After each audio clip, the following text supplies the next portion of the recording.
You were never abandoned. You were separated. Not because heaven forgot you. Not because you were too broken to be loved. Not because you were meant to walk this life empty-handed. You were isolated because your soul was being prepared for a sacred union. There was a connection coming into your life, so pure, so divinely assigned, that everything false had to be removed first. That is why people left. That is why doors slammed shut. That is why the relationships you begged to keep could not survive. Some of you thought the loneliness meant you were cursed. But no, it meant you were being consecrated. And the reason this season hurt so much is because karmic people could feel they were losing access to you. Something about your energy changed.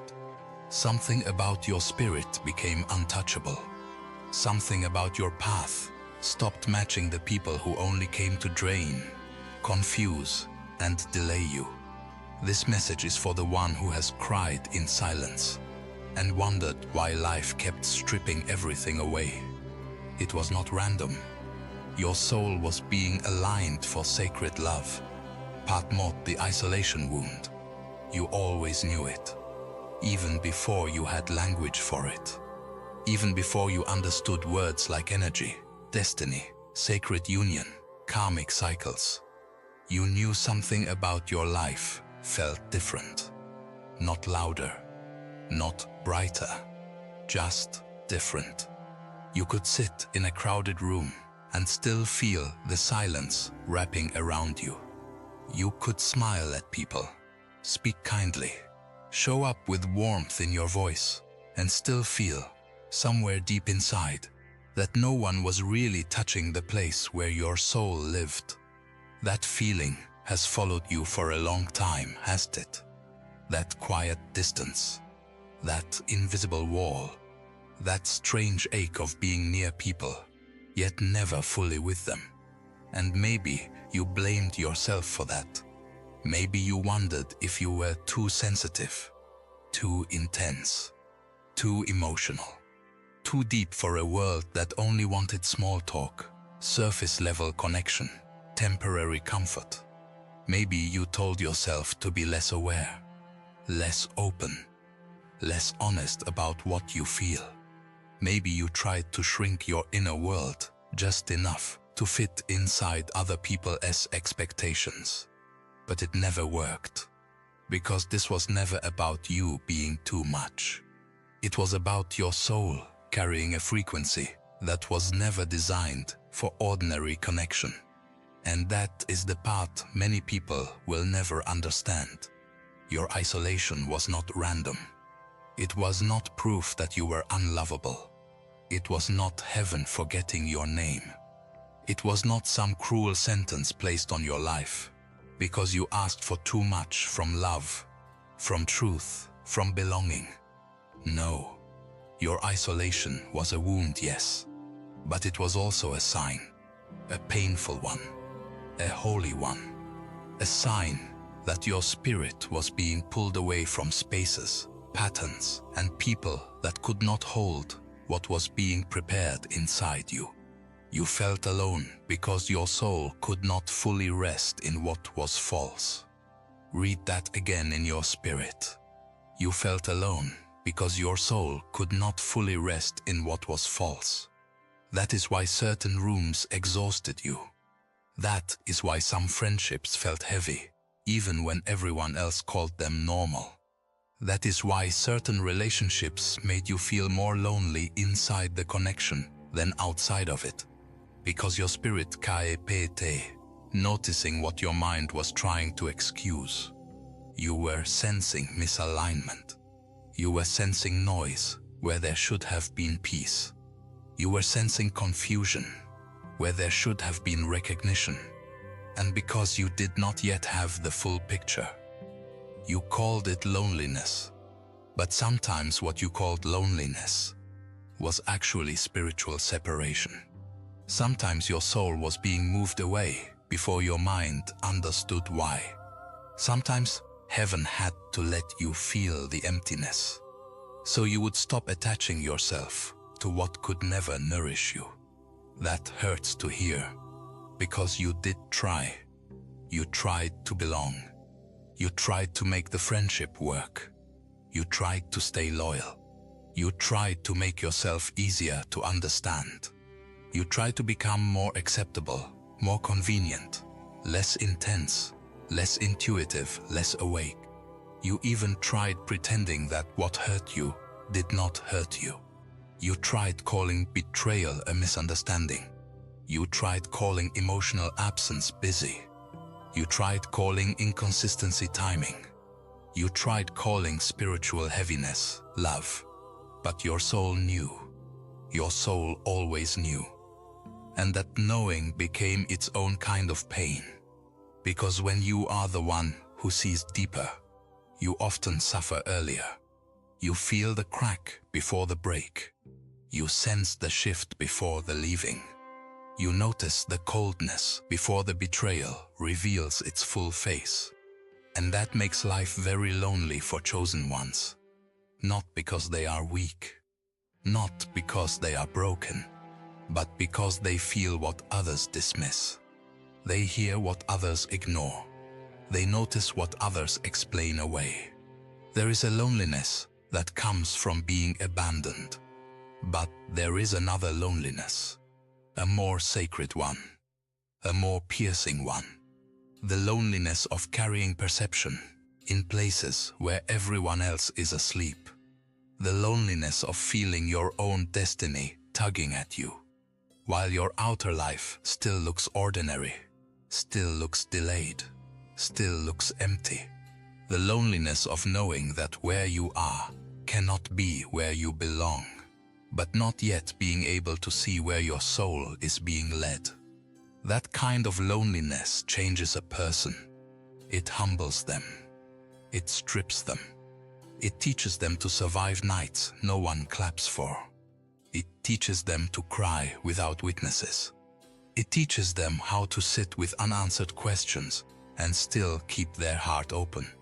And some of you have lived in that school for years. Years of feeling unseen. Years of being the one who understands everyone, while no one truly understands you. Years of giving language to other people as pain, while having no one gentle enough to hold your own. Years of sensing that your life was not meant to follow a normal script, but not knowing why the path had to feel so severe. And if that is you, then listen carefully, because this part matters. Your isolation wound did not begin with the people who left. It did not begin with the relationship that broke you. It did not begin with the family members who misunderstood your heart. Those moments deepened the wound, yes, but the wound itself was older. It came from repeatedly standing in spaces that did not mirror your soul. It came from living too long among energies that could interact with you, but could not recognize you. That is why even when people stayed, you still felt alone, because presence is not the same as resonance. Attention is not the same as understanding. Chemistry is not the same as soul recognition. And chosen ones learn this the hard way. They learn that not every hand that reaches for them is sent to hold them. Not every person who says not love you has the capacity to honor what they carry. Not every connection that begins intensely is meant to end in peace. This is where many of you became confused, because you thought loneliness would disappear the moment someone arrived. You thought the ache would end when the relationship started. You thought being chosen by another human would heal the deeper wound of spiritual exile. But it did not. Sometimes it made it worse, because now you were not only alone. You were alone beside someone. You were unseen inside connection. You were starving in a place that looked, from the outside, like love. And that kind of pain can make a person question everything. It can make them wonder if they are impossible to love, if they are cursed, to always miss what they long for, if every bond will somehow leave them emptier than before. But the truth is quieter than that, and kinder. The reason false connections could not soothe your loneliness is because your soul was not asking for distraction. It was asking for truth. It was asking for resonance. It was asking for the kind of recognition that does not require performance. The kind of closeness that does not make you betray yourself to keep it. The kind of peace that does not disappear the moment you stop overgiving. And until your soul reaches that, everything else feels partial, temporary, thin. That does not mean you are hard to love. It means your spirit can no longer feed on imitation. This is why the isolation wound is so deep for chosen ones. Because it is not just social loneliness. It is not just heartbreak. It is not just disappointment. It is the ache of being prepared for something real, while living among substitutes. It is the ache of carrying the blueprint for sacred union, while being surrounded by people who only understand attachment, convenience, and emotional hunger. It is the ache of knowing, without fully knowing how you know, that your soul did not come here for half love. You came here for something whole, something clean, something divinely recognized. And until that alignment begins to unfold, your spirit keeps feeling out of place. That is why some of your most painful seasons were also your most sacred. The nights you thought were proof that nothing was happening. Something was happening. The seasons when everyone seemed to disappear. Something was happening. The moments when you felt removed from groups, relationships, routines, and versions of yourself that once seemed stable. Something was happening. You were being separated, not discarded. Separated. There is a difference. To be discarded is to be treated as though you have no value, but to be separated by the divine, that is another thing entirely. That means your life is being handled with intention. That means what once had access to you is losing that access for a reason. That means your soul is being moved out of one field and into another. And the transition feels lonely because the old world stops fitting before the new world fully opens. That in-between season is where many chosen ones panic, because they mistake spiritual transition for permanent loss. They think everything is falling apart. They think, what I'm being left behind. They think, why does life keep taking from me? But what if life was not only taking? What if life was clearing? What if the loneliness was not empty space, but sacred space? What if the silence around you was not absence, but protection? What if the reason fewer people understand you now is because your soul is no longer meant to be interpreted by those who only knew the smaller version of you? Sit with that, because some of you are grieving access that should have ended a long time ago. Some of you are still mourning doors that had to close because your future could not fit through them. Some of you are still asking old energies to confirm a new identity. And that is why the wound stays open. The isolation wound begins to heal when you stop treating your separation as shame. When you stop apologizing for outgrowing where Kep hat ate once held you.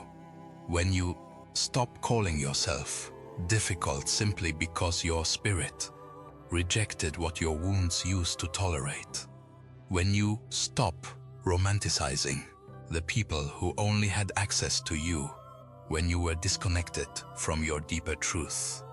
The healing begins there, in that sober moment, that honest moment, that trembling but powerful moment when you whisper to yourself, maybe Mort was never forgotten, maybe Mort was being preserved, Maybe the loneliness was not here to destroy me. Maybe it was here to detach me from everything that could not follow me into sacred union. And when that truth begins to land, even softly, even imperfectly, something changes. You stop begging dead things to bloom again. You stop chasing closure from people who were only meant to expose a wound. You stop interpreting every ending as failure. You stop assuming that silence means nothing is being arranged. Because deep down, your soul begins to remember. It remembers that isolation has often been the chamber where clarity was born. It remembers that separation has often been the place where identity was purified. It remembers that before every sacred arrival, there is usually a holy clearing. And perhaps that is where you are now, in the clearing. Not fully arrived, but no longer available for where kep hat ate once kept you spiritually hungry. Not yet holding the full promise, but finally beginning to understand why the counterfeit had to fall away. This is not the end of your story. This is the part where the wound is named, the part where the silence is interpreted correctly, the part where you stop seeing yourself as abandoned and start seeing yourself as set apart. That is a hard truth, but it is also a hopeful one, because if you were set apart, then something sacred is being protected. Something sacred is being prepared. Something sacred is moving toward you, even now. So do not rush to fill the silence. Do not run back to what made you lonely inside love. Do not confuse familiar pain with destiny. Stay still long enough to hear what this season has been trying to say. You were never just isolated. You were being made ready. And one day, sooner than your fear believes, this wound will make sense in the light of what it protected. Not because the pain was small, not because the loneliness was easy, but because sacred things are often prepared in quiet places, far from noise, far from imitation, far from the hands that would have mishandled them. Hold on to that tonight. Especially tonight. Because if this message found you, the wound is not the only thing speaking anymore. Hope is speaking too. Part high, the betrayal pattern. There is a reason betrayal cut you so deeply. Deeper than it seemed to cut other people. It was never just about who left. It was never just about what they said, what they hid, what they took, what they failed to become. It was deeper than that, because every betrayal touched the same quiet wound inside you, the wound of giving something real and watching it be handled like it was ordinary. That is where kep hatate broke your heart. Not only the loss, but the dishonor. Not only the ending, but the way they touched something sacred in you without knowing how to protect it. You did not love lightly. That has always been true about you. Even when you tried to play it cool. Even when you told yourself not to care so much. Even when you promised this time you would hold something back. You still loved with sincerity. You still showed up with presence. You still gave people the kind of emotional truth they had not earned anywhere else. And because you carry that kind of heart, betrayal has never felt small in your life. It never arrived as a simple disappointment. It arrived like a fracture in reality. A sudden moment when your spirit had to face something painful. The person you trusted could receive your light without honoring your soul. That realization changes a person. It makes them quieter, more watchful, more tired. It makes them question their own discernment. It makes them ask, how did Mot miss this? Why did Mot not see it sooner? Why did Mot keep pouring love into someone who could only hold it for a moment, then turn cold, careless, distant, or cruel? And the answer is not as simple as people make it sound. You were not blind. You were hopeful. You were not foolish. You were faithful to what you thought was real. You were not weak for staying longer than you should have. You were trying to protect the good you sensed in them. That is what chosen ones do so often. They see potential and call it promise. They see pain in another person and mistake it for depth. They feel a strong pull and assume it must mean destiny. But strong energy is not always sacred energy. And chemistry, no matter how intense, is not the same as soul truth. That lesson hurt you because you learned it through your own heart. You learned it by being the one who understood too much, by making excuses for people who gave you fragments, by calling mixed signals confusion when your spirit already knew it was misalignment, by calling emotional inconsistency a hard season, by calling their distance fear, by calling your own anxiety love. That is how the betrayal pattern works. It does not always enter with obvious darkness. Sometimes it enters wearing familiarity. Sometimes it enters looking wounded, beautiful, complicated, magnetic. Sometimes it enters through your compassion, through your loyalty, through your desire to be the one who finally does not give up on them. And that is why the pattern repeated. Not because you were destined to be hurt forever, but because the lesson had not yet completed itself. The betrayal pattern was not random chaos. It was a mirror, a painful mirror. It kept showing you the same wound in different faces, different names, different voices, different stories, but the same ache, the same overgiving, the same reaching, the same collapse. The same moment when you realized you had once again offered soul-level sincerity to someone who only came with temporary capacity. That is exhausting, not just emotionally, spiritually, because every betrayal leaves behind more than sadness. It leaves questions. It leaves self-doubt. It leaves a kind of emotional static in the body, where the nervous system no longer knows when to relax, where the heart becomes careful but still hungry, where the soul begins to ache for truth, but the mind is afraid to trust anything that looks like love. Some of you know exactly what that feels like. You became the person who could sense a shift in someone's energy in seconds. You learned how to read the pause in their voice, the delayed text, the inconsistency, the subtle withdrawal. You learned because betrayal trained your body to prepare for loss before loss fully arrived. And maybe no one saw that. Maybe people only saw your caution, your overthinking, your hesitation, your questions. But they did not see ve kep harte built it. They did not see hat over kep many times your spirit was asked to survive the shock of realizing. Mot was sincere, and they were not. Mot was invested, and they were still divided. Mot was building, and they were still keeping one foot out the door. That kind of pain leaves marks, especially when it happens more than once. Especially when each betrayal begins to feel like proof of something terrible. Maybe Mot am not meant to be chosen fully. Maybe love always leaves. Maybe Mot will always be the lesson, never the home. That is the lie betrayal wants to plant inside you.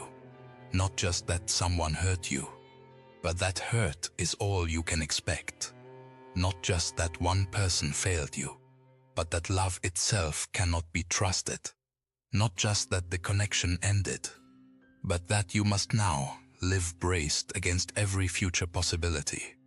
And if you do not catch that lie early, it begins to shape your entire inner world. It makes you suspicious of peace. It makes you addicted to intensity. It makes you confuse uncertainty with passion. It makes you feel bored by steadiness. Because chaos became the rhythm your body learned to recognize. This is why some chosen ones keep returning to the same kind of person. Not consciously. Not because they want pain. But because the nervous system often mistakes familiarity for safety. And betrayal, when repeated enough, becomes familiar. So the soul cries out for sacred union. But the wound keeps reaching toward karmic patterns. That conflict inside you is real, and it deserves honesty. Because you cannot heal what you keep romanticizing. You cannot reach sacred love while still worshipping the emotional storms that nearly destroyed your peace. You cannot call every intense connection meant to be just because it shook your body awake. Some connections activate you, but do not honor you. Some connections awaken longing, but do not carry truth. Some connections are powerful only because they touch the exact wound you still need to heal. That is what karmic betrayal often is. It is not always punishment. It is exposure. It exposes where you still confuse being needed with being loved. Where you still confuse being pursued with being safe. Where you still confuse emotional volatility with spiritual depth. This may be hard to hear, but some people did not betray you because you were too good for them. Some betrayed you because your light revealed what they had no intention of healing in themselves. And instead of rising to meet your sincerity, they consumed it. Instead of protecting your trust, they used it as shelter while they remained divided inside. Instead of choosing you clearly, they kept you near while entertaining confusion. That is betrayal too. Not just cheating, not just lying, not just abandonment. Betrayal is anything that invites your soul closer without the integrity to hold what it asked for. Sit with that, because many chosen ones are still waiting for an apology from people who were never capable of naming what they did, still replaying old conversations, still trying to decode the collapse. Still wondering which version was real. The loving one, the distant one, the future talking one, the withdrawing one, the wounded one, the selfish one.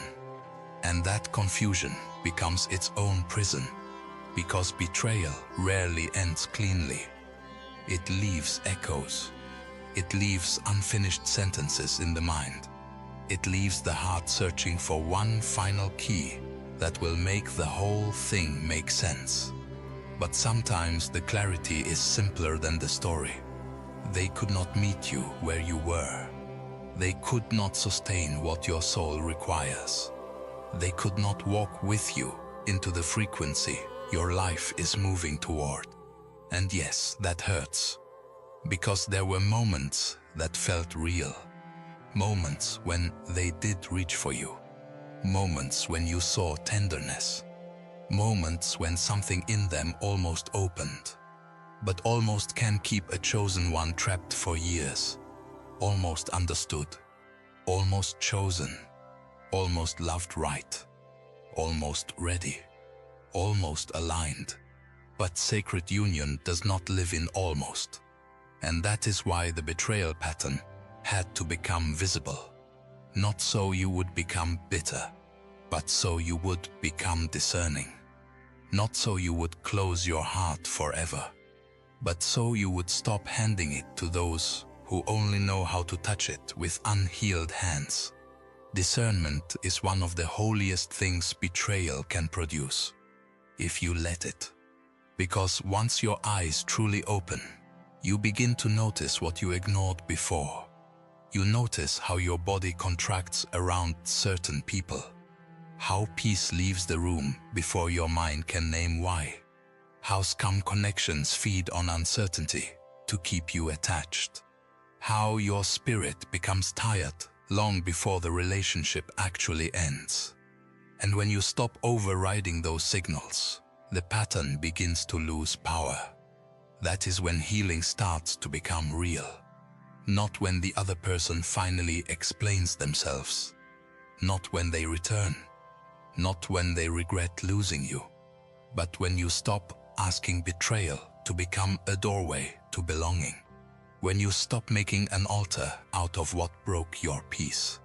When you stop calling every painful ending a tragedy and start asking whether it was a rescue. Because some endings were rescues. Quiet ones, ugly ones, delayed ones, but rescues all the same. You may not have seen it then. You may have cried for months. You may have begged heaven to reverse what was falling apart. But if it was built on inconsistency, illusion, divided intention, emotional hunger, or karmic attachment, then it could not carry your future. And the more sacred your path is, the more painful false love feels when it touches you. Because your soul was never built for half devotion. It was never built to live on crumbs. It was never built to keep translating mixed signals into hope. You were built for something cleaner than that. Something steadier. Something honest enough to survive silence without turning cold. Something deep enough to hold your truth without fearing it. That is why the betrayal pattern had to hurt as much as it did. Because it was breaking your addiction to counterfeit connection. It was showing you again and again what sacred union is not. Not confusion. Not inconsistency. Not being chosen only when convenient. Not being deeply desired but poorly handled. Not being spiritually seen while emotionally neglected. No. Sacred union will not require you to betray yourself in order to keep it. Read that slowly. Sacred union will not require you to betray yourself in order to keep it. That sentence alone can free someone. Because so much of your pain came from staying split inside. Your intuition said one thing. Your longing said another. Your peace was leaving. Your attachment was growing. Your soul was whispering, "This is not home." And still you stayed. Not because you were foolish, but because the wound wanted resolution. The wound wanted one of those karmic stories to finally become safe. To finally become mutual. To finally become the place where your giving was returned in full. But karmic stories do not transform because you love harder. They complete themselves when you finally see them clearly. That is the turning point. That is the release. That is where a chosen one begins to leave the betrayal pattern behind. Not when they stop loving deeply, but when they stop offering depth to those committed to confusion. And maybe that is what is happening in you now. Maybe that is why old energies no longer satisfy you. Maybe that is why people who once had access now feel heavy. Maybe that is why your heart has become quieter, more selective, less willing to perform emotional labor for those who cannot meet you in truth. That is not you becoming cold. That is you becoming clear. That is you remembering what your soul actually came for. You did not come here to be repeatedly broken by people who only mirror your unhealed wounds. You did not come here to build your life around betrayal and recovery. You did not come here to keep proving your worth to those who benefit from your self-doubt. You came here to learn discernment, to break karmic repetition, to stop confusing intensity with destiny, to stop calling betrayal your teacher once the lesson is complete. And once that happens, the pattern begins to loosen. The ache changes shape. The story stops being, "Why did this keep happening to me?" and becomes, "What was this trying to prepare me to recognize?" That is the real question. Because betrayal was never the final destination. It was a threshold, a brutal one, but still a threshold. And the moment you stop worshipping the wound, you can finally cross it. So, if this part of your life has felt repetitive, if love kept arriving with mystery and leaving with confusion, if you have been carrying the exhaustion of too many broken promises, too many divided hearts, too many almosts, hear this clearly tonight. The pattern is not your identity. The betrayal is not your destiny. It was a chapter, a severe chapter, but not the ending. And perhaps even now, the reason old connections feel unbearable is because your soul is no longer available for karmic love disguised as fate. That is a holy sign, a painful sign, but a holy one. Because once betrayal stops looking romantic, truth gets closer. And when truth gets closer, so does sacred union. Part B, family misunderstanding and emotional exile. Some wounds do not begin in romance. They begin much earlier, in the home, in the silence that followed your honesty, in the rooms where you learned, very slowly, that being fully yourself was not always safe. This is the part many chosen ones carry quietly, the part they do not speak about often, the part that shaped the way they loved, the way they attached, the way they doubted themselves, the way they kept searching for recognition in people who could not give it.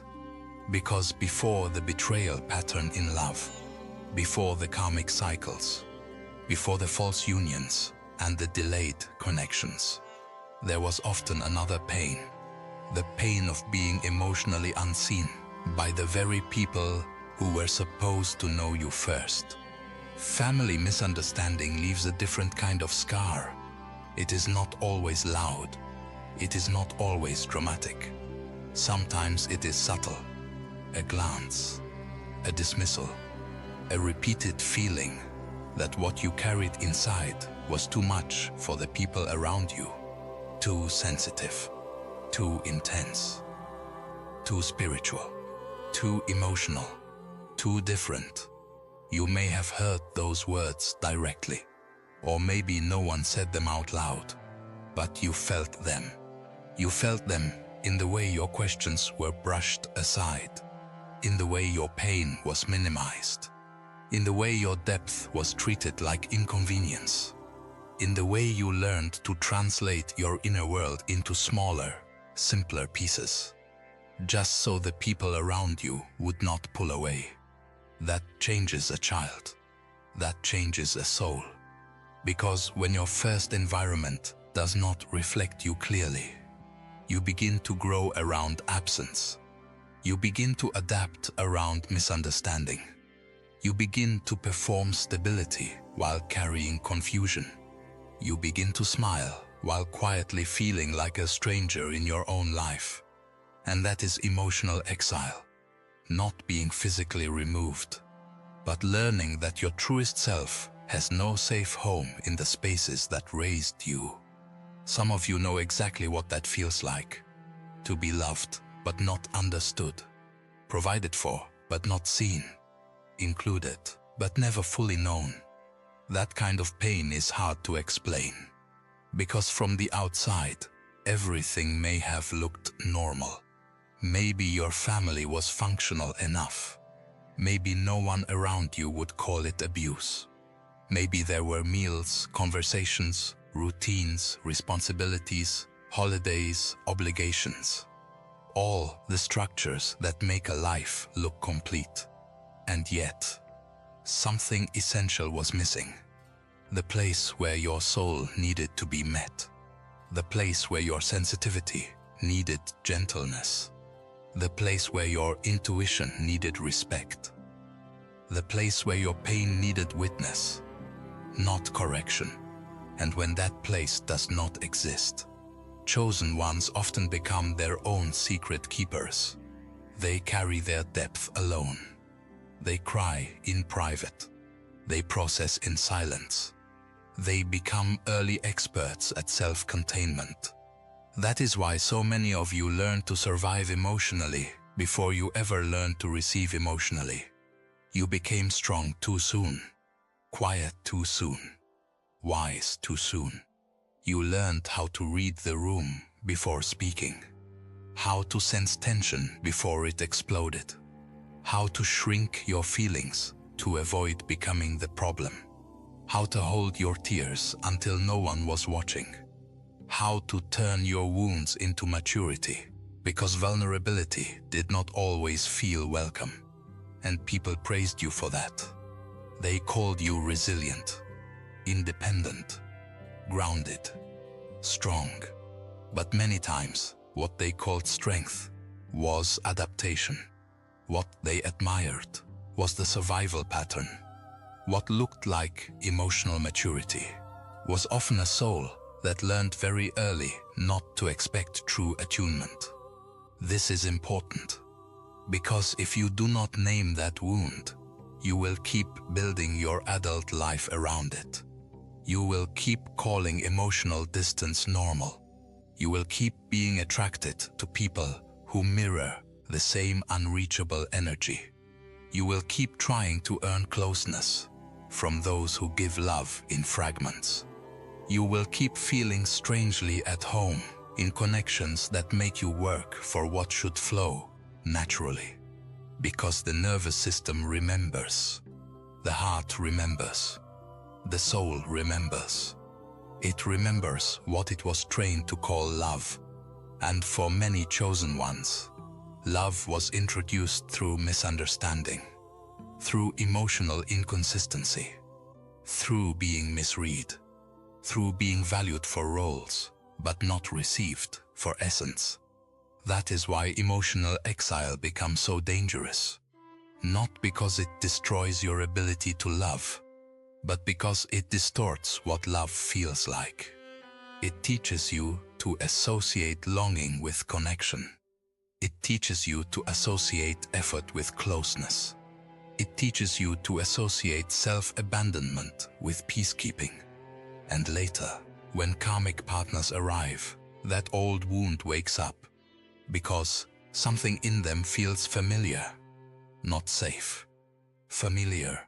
There is a difference, and chosen ones must learn that difference with painful precision. Family misunderstanding is often where the original split began. The split between what you feel and what you are allowed to express. The split between your intuition and the version of you that gets accepted. The split between your sensitivity and the mask you wear to seem manageable. You may not have noticed it at first, but over time, the cost becomes heavy. You become the one who is always translating yourself, always adjusting, always trying to be clear enough, calm enough, acceptable enough, so that maybe this time people will not dismiss the heartate is real inside you. And that exhaustion is not small. It lives in the body. It lives in the throat. It lives in the eyes. It lives in the way you hesitate before saying what you truly feel. It lives in the way you downplay what hurts you. It lives in the way you apologize for needing depth. You did not create that pattern alone. It was shaped in relationship, and often it was shaped very early. Some of you were the truth teller in the family, the one who noticed what no one wanted to name, the one who felt the tension beneath the politeness, the one who sensed the sadness behind people's roles, the one who could tell when something was wrong, long before anyone admitted it.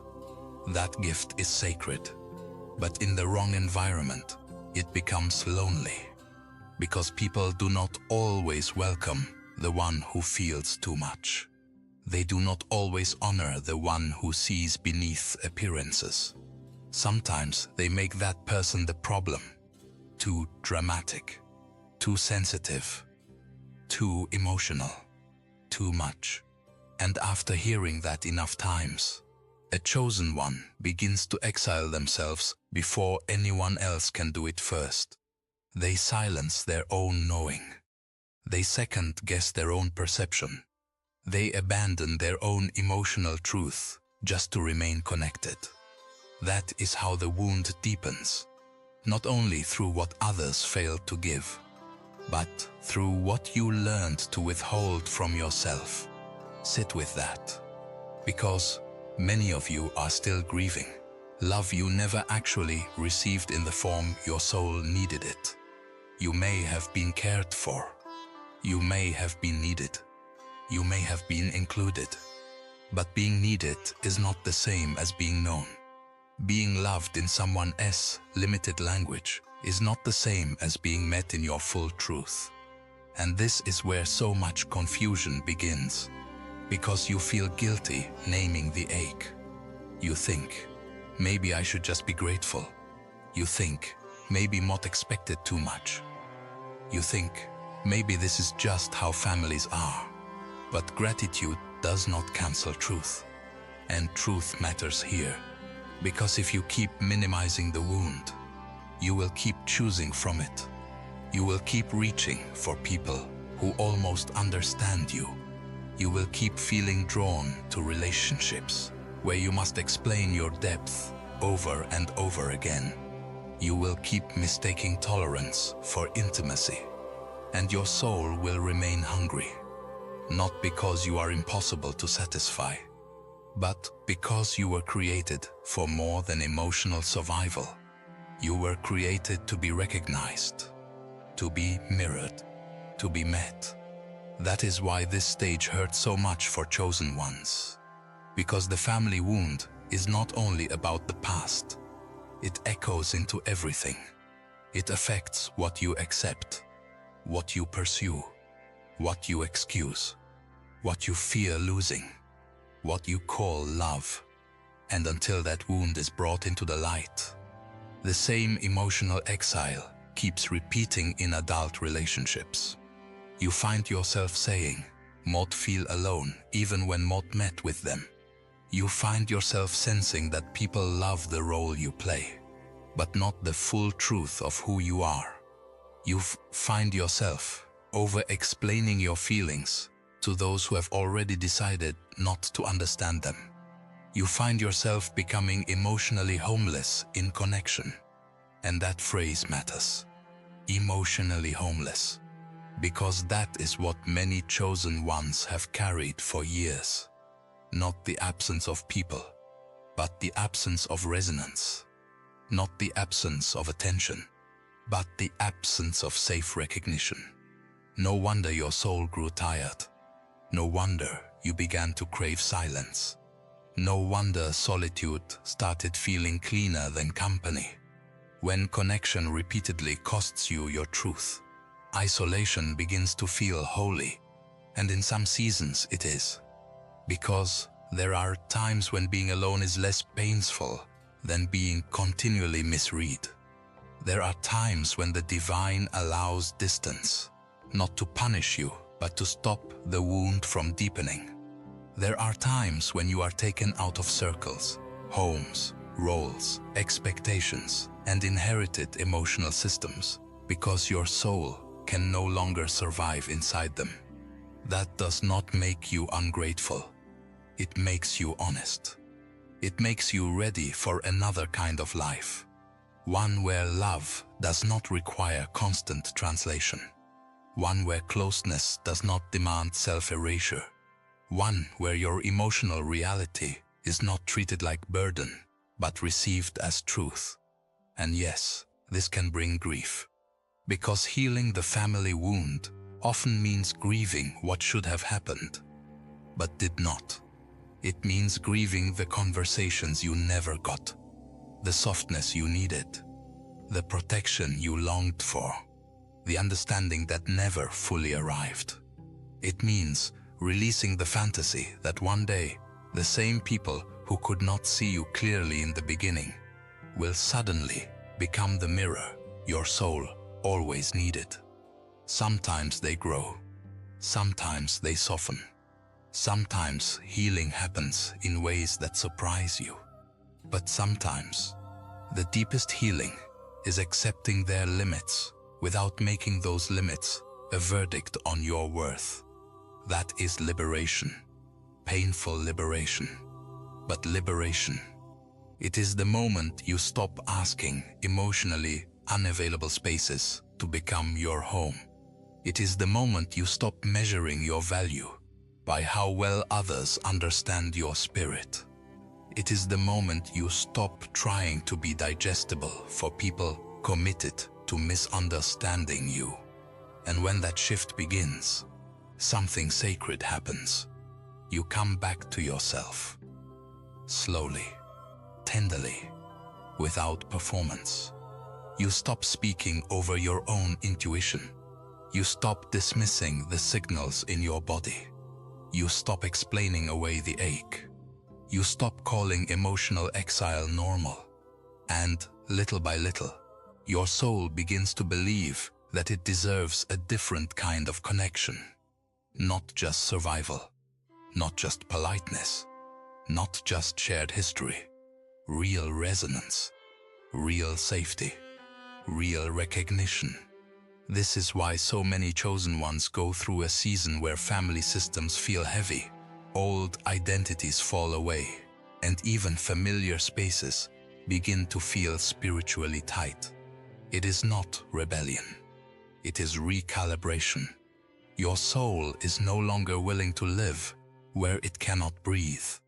Your spirit is no longer willing to bow to inherited emotional patterns that kept you fragmented. You are not wrong for outgrowing those dynamics. You are not cold for needing distance. You are not selfish for protecting your inner life. You are responding to truth. And truth, when honored, always leads somewhere holier than performance ever could.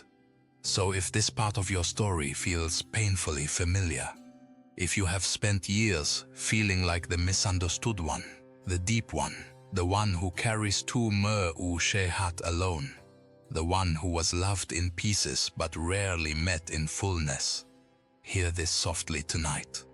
You were not too much. You were surrounded by people who could only meet you from where they had stopped growing.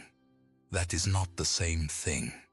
And your emotional exile was not proof that you were unworthy of belonging. It was proof that your soul could not be fully housed in spaces built on partial seeing. That wound is real. It deserves reverence. It deserves language. It deserves healing. Because sacred union cannot be built on a life where you are still exiling yourself to remain acceptable. The path ahead asks for something else.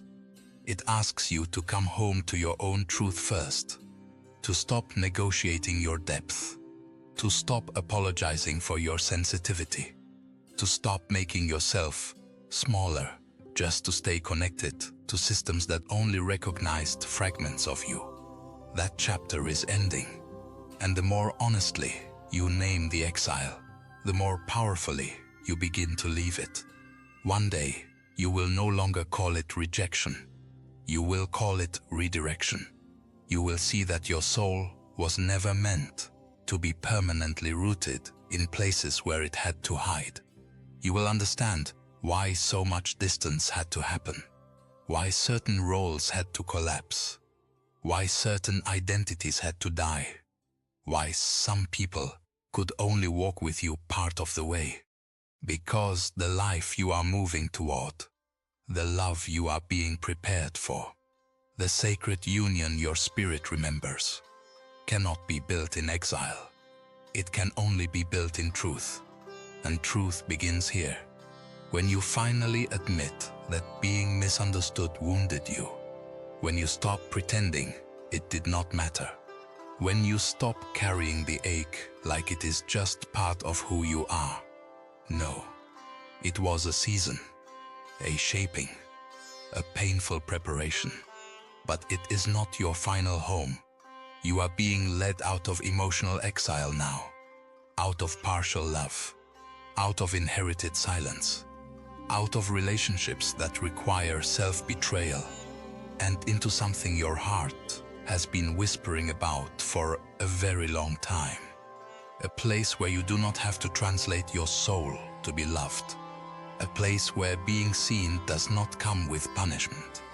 A place where closeness feels like recognition, not labor. Hold that gently tonight. Because even if your past taught you to expect misunderstanding, your future is being prepared by a different hand.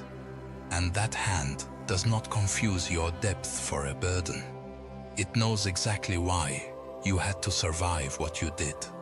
And it is leading you, slowly, carefully, out of exile and toward home. Part 1. Repeating karmic relationships. After a while, the pain stopped feeling random. That was the part that unsettled you most. Not just that relationships ended, not just that people disappointed you, but that somehow, beneath different faces, different voices, different beginnings, the same wound kept finding you. The details changed. The pattern did not. One person came in gently, then slowly withdrew. Another arrived intensely, then turned your peace into confusion. Another made promises that sounded like destiny, then left you carrying the emotional weight alone. Different names, different timing, different chemistry, but the same emptiness waiting at the end. And somewhere inside yourself, you began to notice it. A quiet dread, a familiar ache, a question you did not always say out loud. Why does this keep happening?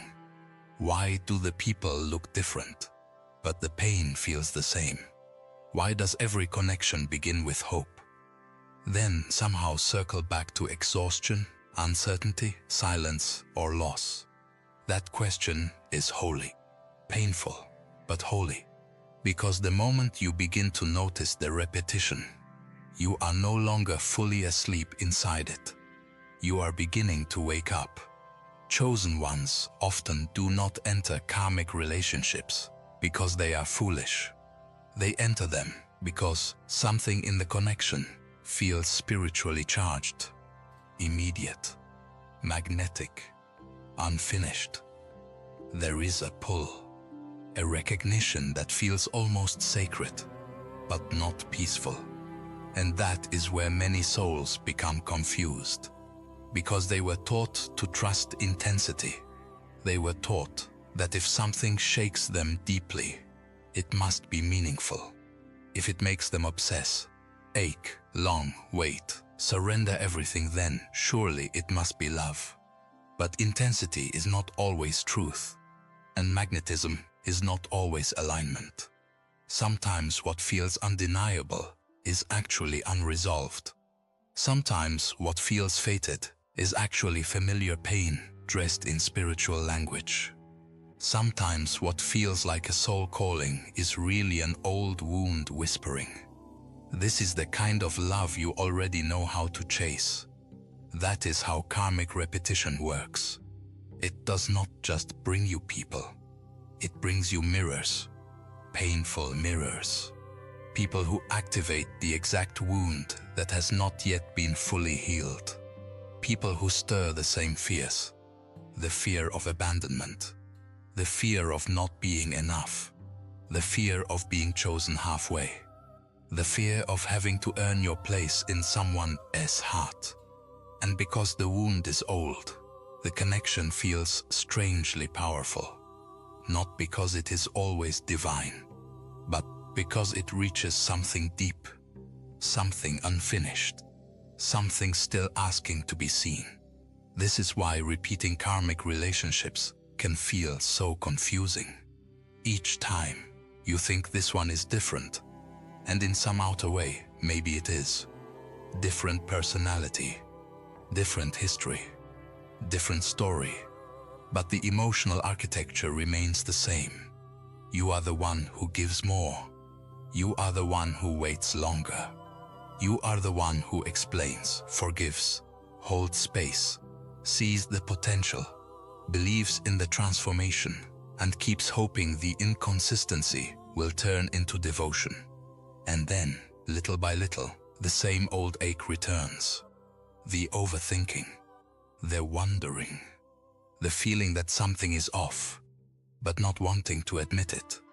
The sense that you are becoming smaller just to keep the connection alive. The quiet loss of peace. That is the moment the soul starts whispering again. This is the same lesson in another form. Not the same person, but the same lesson. And perhaps what hurt most was not only the repetition, but how long it took to recognize it. Because when you are inside a karmic cycle, you keep waiting for the breakthrough. You keep believing that if you love better, explain better, stay longer, become softer, become more patient, heal more, pray more, then maybe this time the story will break open into sacred union. But karmic repetition does not break because you pour more into it. It breaks when you see it clearly. That is the turning point. Not when they change. Not when they finally choose you properly. Not when they say the perfect words. But when your spirit becomes too honest to keep calling confusion by the name of love. That honesty is painful, because it asks you to grieve not just the person, but the pattern. The pattern you hoped would one day become your redemption. The pattern you kept revisiting, because part of you wanted the old wound to finally end differently. This is deeper than romance. It is spiritual memory. The soul trying, over and over, to heal something through repetition. To return to the same doorway in different disguises, hoping that this time love will stay, that this time longing will be rewarded, that this time your depth will not be mishandled, that this time your devotion will not be met with division. But karmic doors are not meant to become permanent homes. They are meant to reveal what still owns you, what still hooks you, what still makes chaos feel meaningful. That is why repeating karmic relationships often come with the same emotional signatures. At first there is a pull, a quick bond, a sense that something important is happening. Then uncertainty enters, mixed signals, distance, spiritual confusion, emotional inconsistency. One moment they seem all in. The next moment they pull away. One moment you feel seen, the next you feel strangely alone. One moment the connection feels elevated, the next it drains you until you cannot hear your own intuition clearly. That draining matters, because sacred energy does not leave you perpetually starved. It may stretch you, it may expose you, it may ask you to grow. But it does not require constant self-betrayal just to keep the bond alive. Karmic relationships often do. They make you abandon your inner knowing. They make you explain away what your body already sensed. They make you normalize emotional instability. They make you call painful cycles timing, when your peace has already left the room. And because the connection feels spiritually loaded, chosen ones often remain longer than they should. They think the suffering means the bond is important.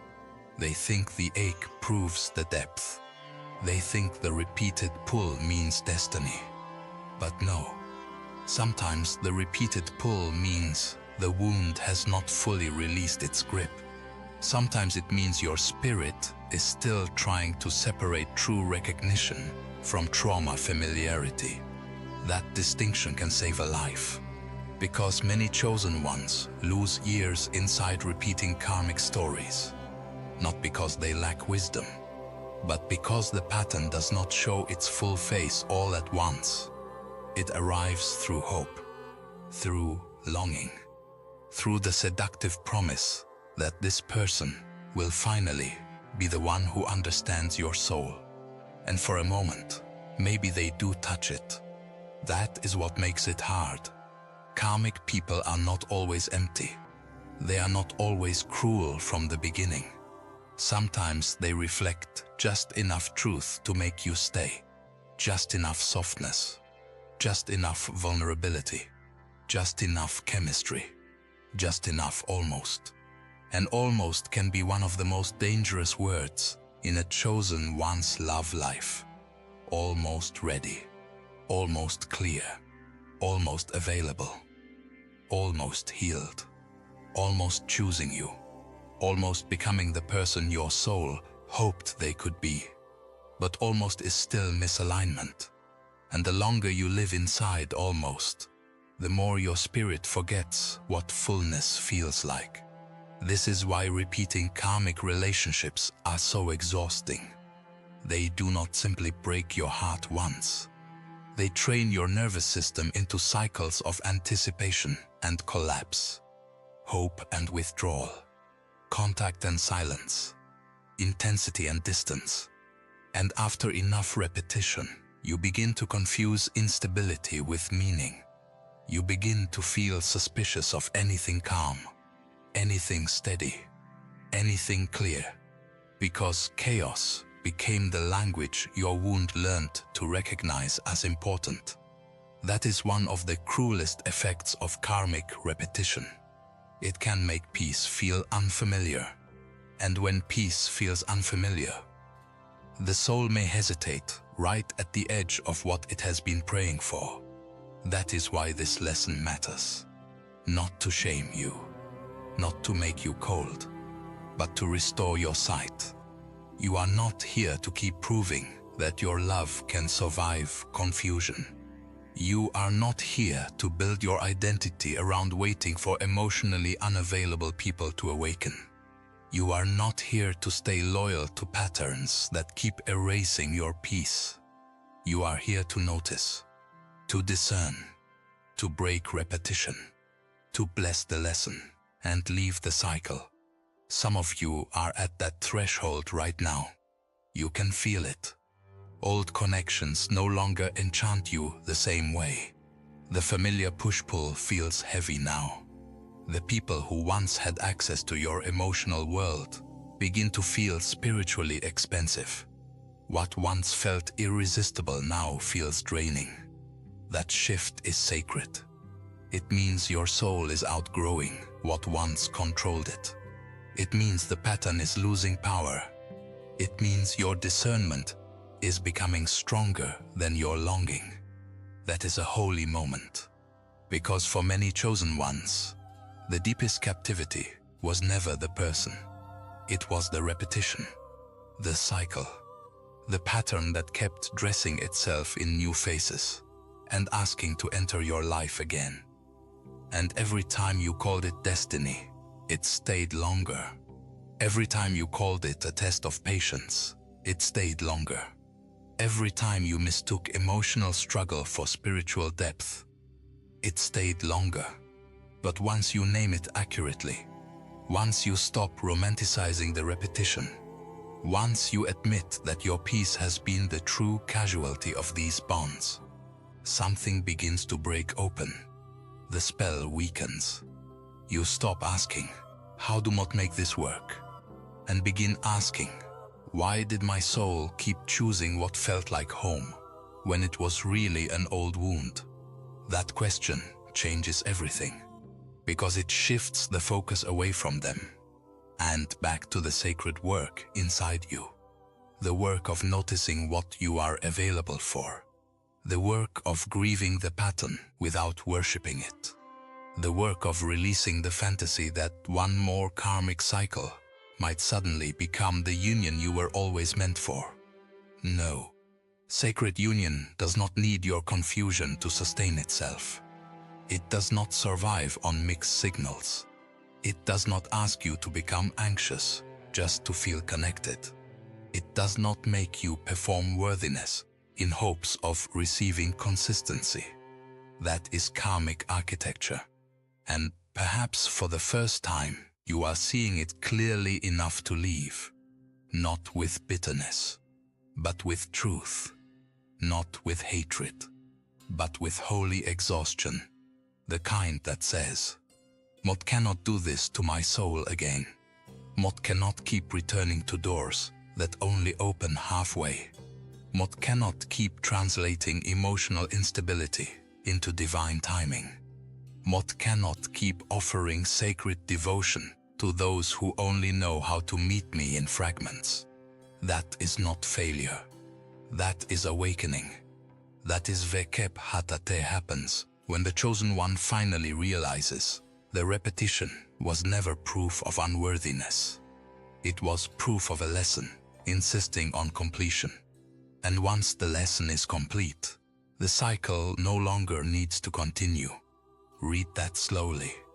Once the lesson is complete, the cycle no longer needs to continue. That means you are not doomed to meet the same pain forever. You are not condemned to relive the same heartbreak in new forms. You are not destined to keep attracting people who stir your soul but starve your spirit. There is another path. But first, the repetition must be seen for what it is. Not a curse. Not evidence that love is impossible. Not proof that you are too damaged for sacred union. A preparation. A severe one. But still a preparation. Because karmic repetition taught you how to recognize false fire.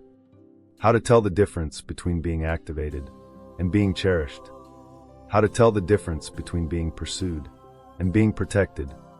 How to tell the difference between chemistry and congruence. How to tell the difference between longing and truth.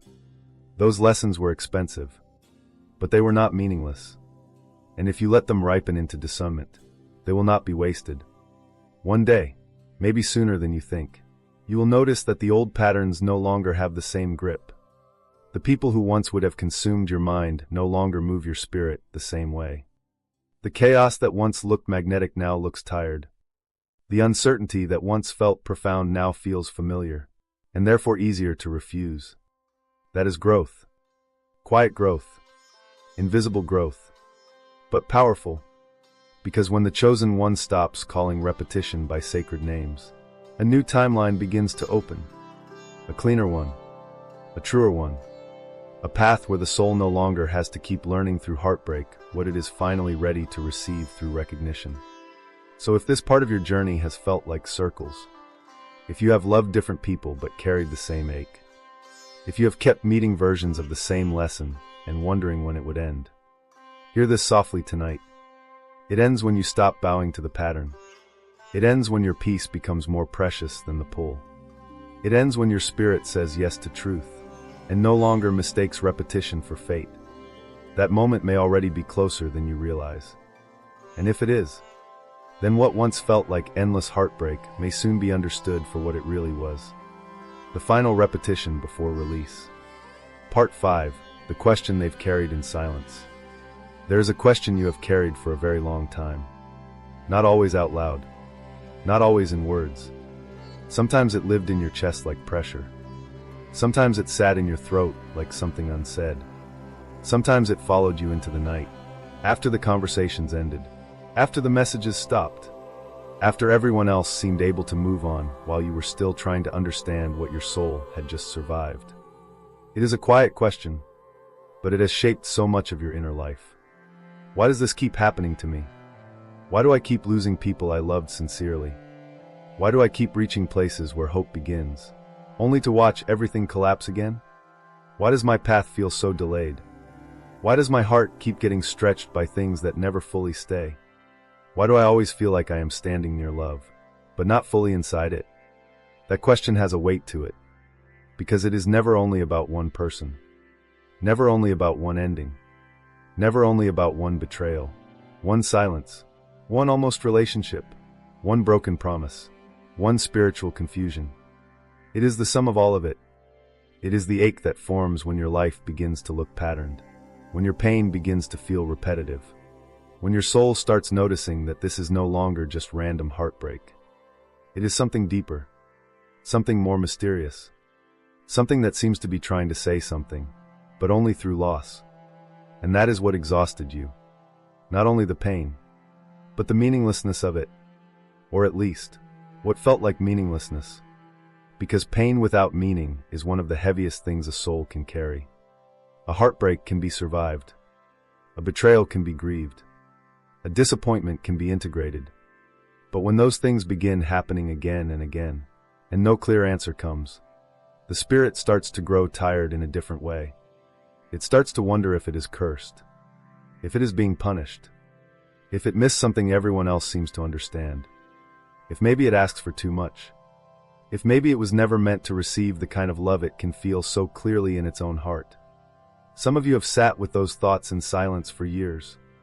Years. And what made it even lonelier is that you did not always have language for what you were going through.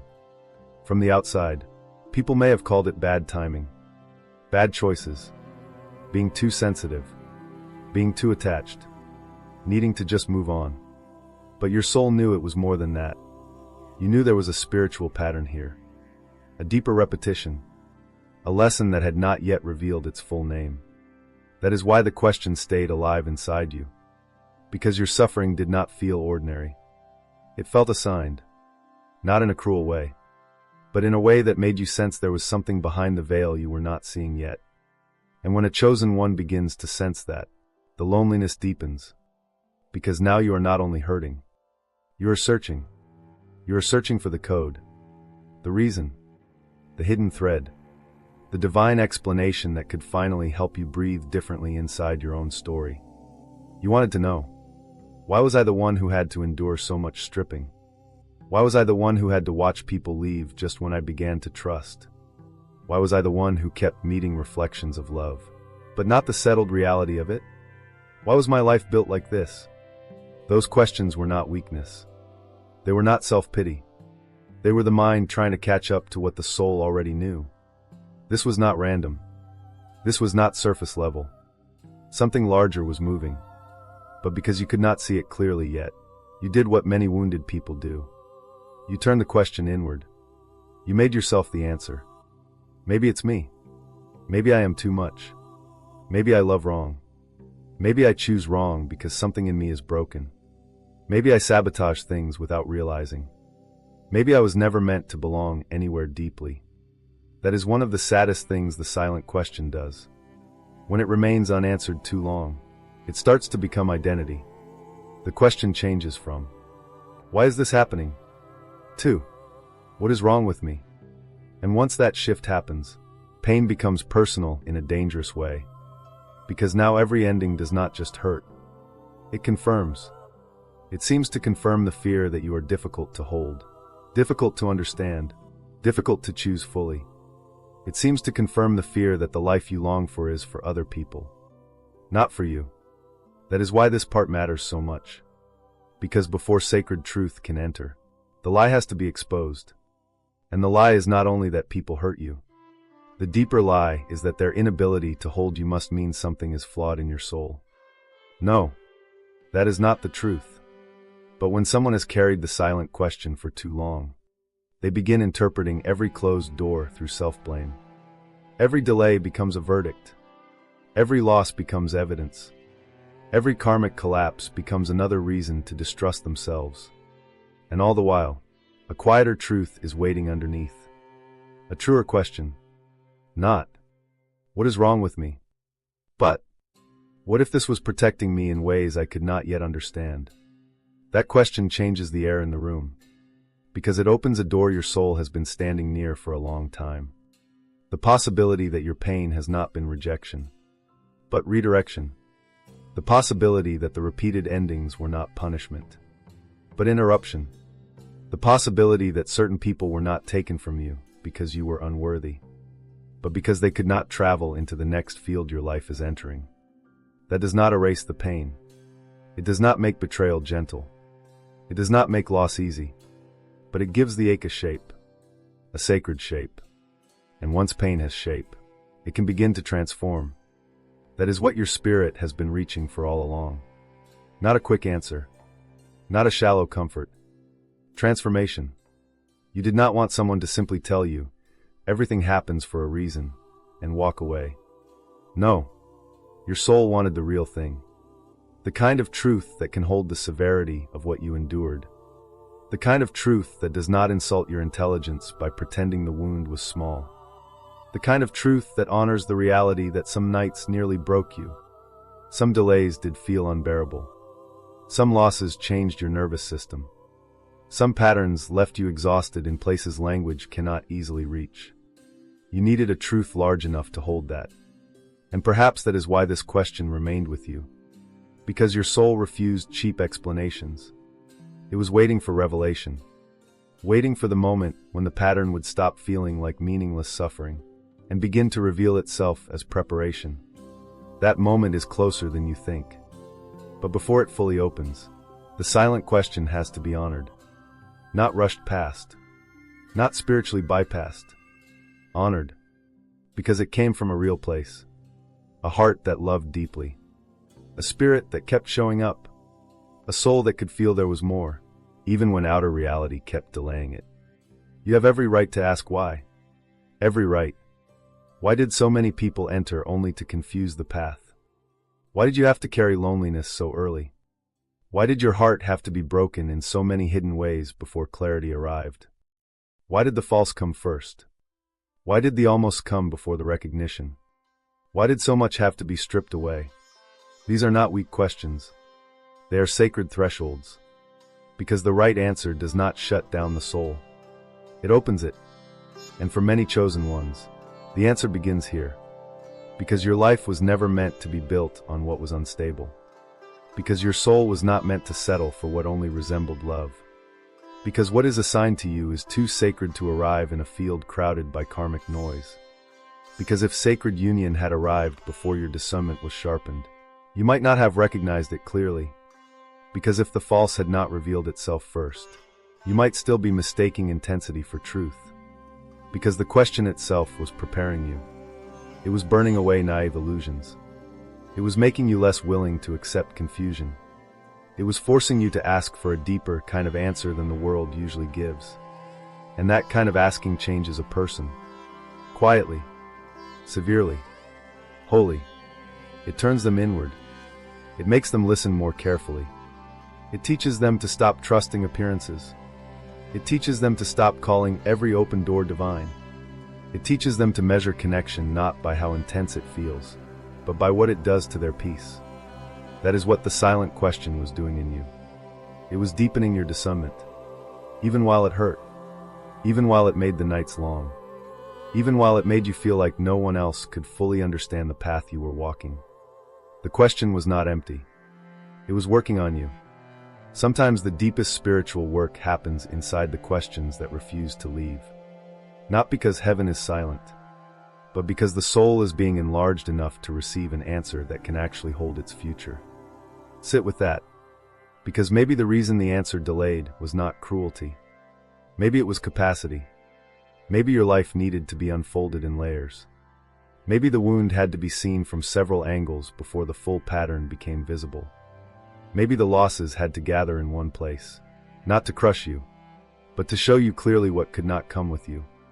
And yes, that is a costly way to learn. No one honest would deny that. But costly does not mean pointless. Painful does not mean abandoned. Severe does not mean cursed. This is where hope begins to enter. Very softly. Not as denial. Not as fantasy. But as a shift. A holy shift. The question begins to change. Not all at once. Not in some perfect, polished way. But enough. Enough for light to come through. Instead of asking, why does this keep happening to me? You begin asking, what is this preparing me to recognize? What is this removing from my life? What is this teaching me to stop settling for? What if the delay is doing more than delaying? What if it is cleansing? What if the reason I could not hold on to certain connections is because they were never built to survive where I am being taken? That is the beginning of spiritual maturity. Not the end of sorrow, but the beginning of meaning. And meaning can hold what confusion cannot. Meaning can steady the heart.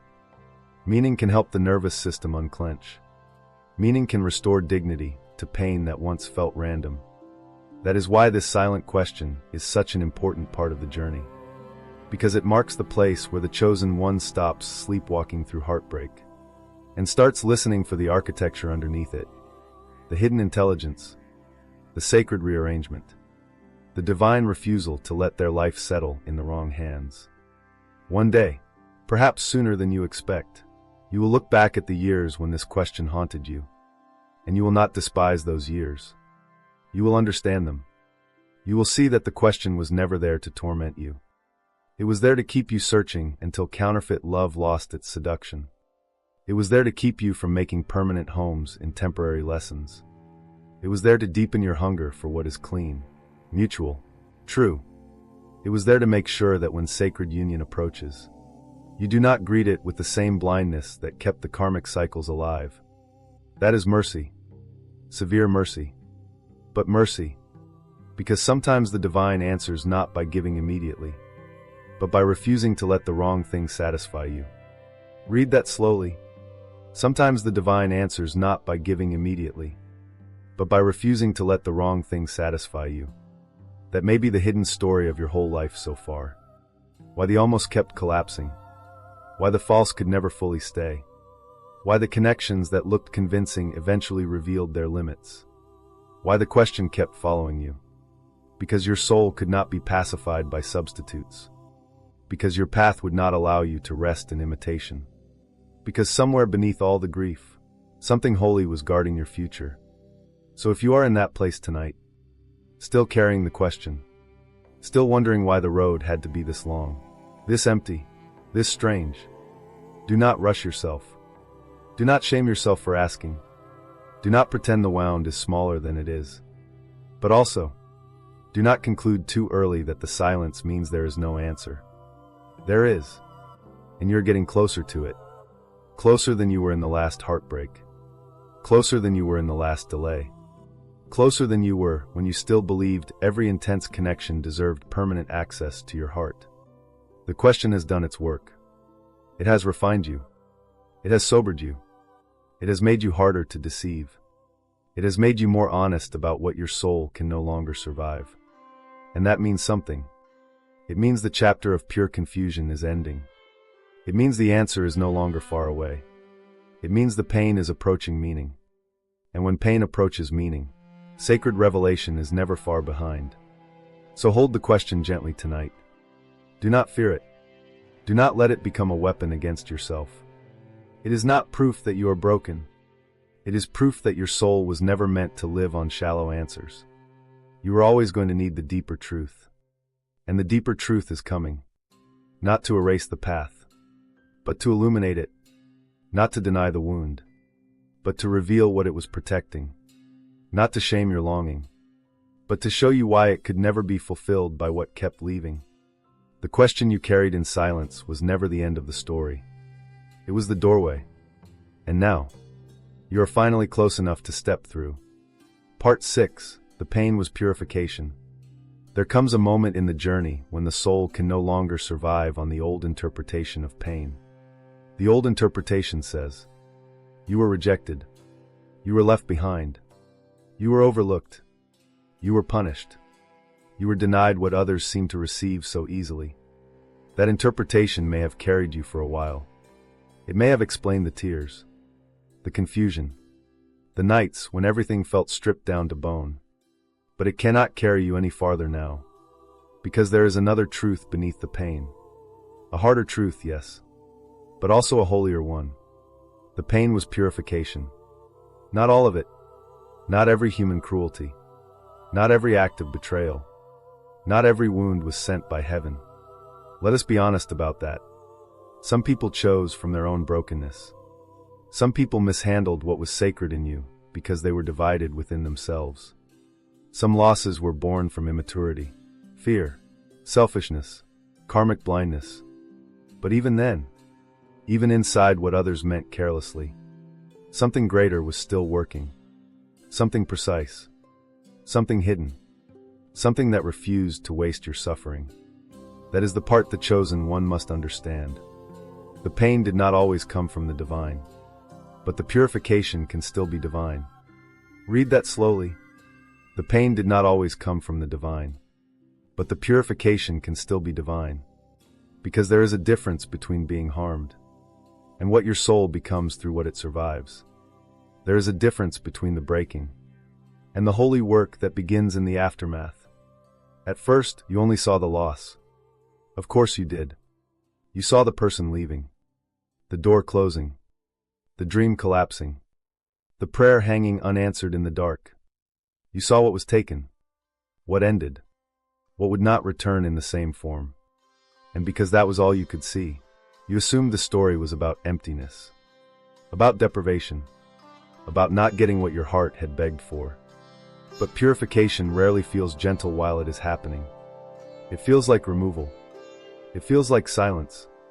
It feels like being emptied out of familiar attachments before you understand why they could not remain. That is why so many chosen ones mistake cleansing for punishment. Because when something is being purified, the false has to leave first. The excess has to leave first. The dependency has to leave first. The illusion has to leave first. An illusion never leaves quietly. It argues. It pleads. It tries to convince you that the very thing destroying your peace is the thing you cannot live without. That is how karmic attachment survives so long. Not because it is true, but because the wound cannot yet imagine life without what has become familiar. So when purification begins, it feels severe. You lose appetite for what once kept you emotionally occupied. You lose tolerance for what once felt normal. You begin to feel pain in places where you used to feel none. You begin to notice dishonesty you once excused. You begin to feel the cost of certain connections in your nervous system, in your body, in your spirit. That is purification too. Not only the removal of people, but the removal of your ability to keep lying to yourself. That is holy. Painful, but holy. Because before sacred union can arrive, your inner life must become honest enough to receive it. You cannot keep calling confusion love. You cannot keep calling anxiety chemistry. You cannot keep calling emotional starvation devotion. You cannot keep dressing karmic chaos in sacred language and expect your soul to remain clear. So the purification begins there. In truth, it begins when your soul starts rejecting what your wounds once tolerated. It begins when the old coping patterns no longer soothe you, when the distractions stop working, when the counterfeit starts tasting bitter in your mouth. That bitterness is mercy, even if it does not feel merciful at first. Because when something false begins to lose its flavor, it means your spirit is changing.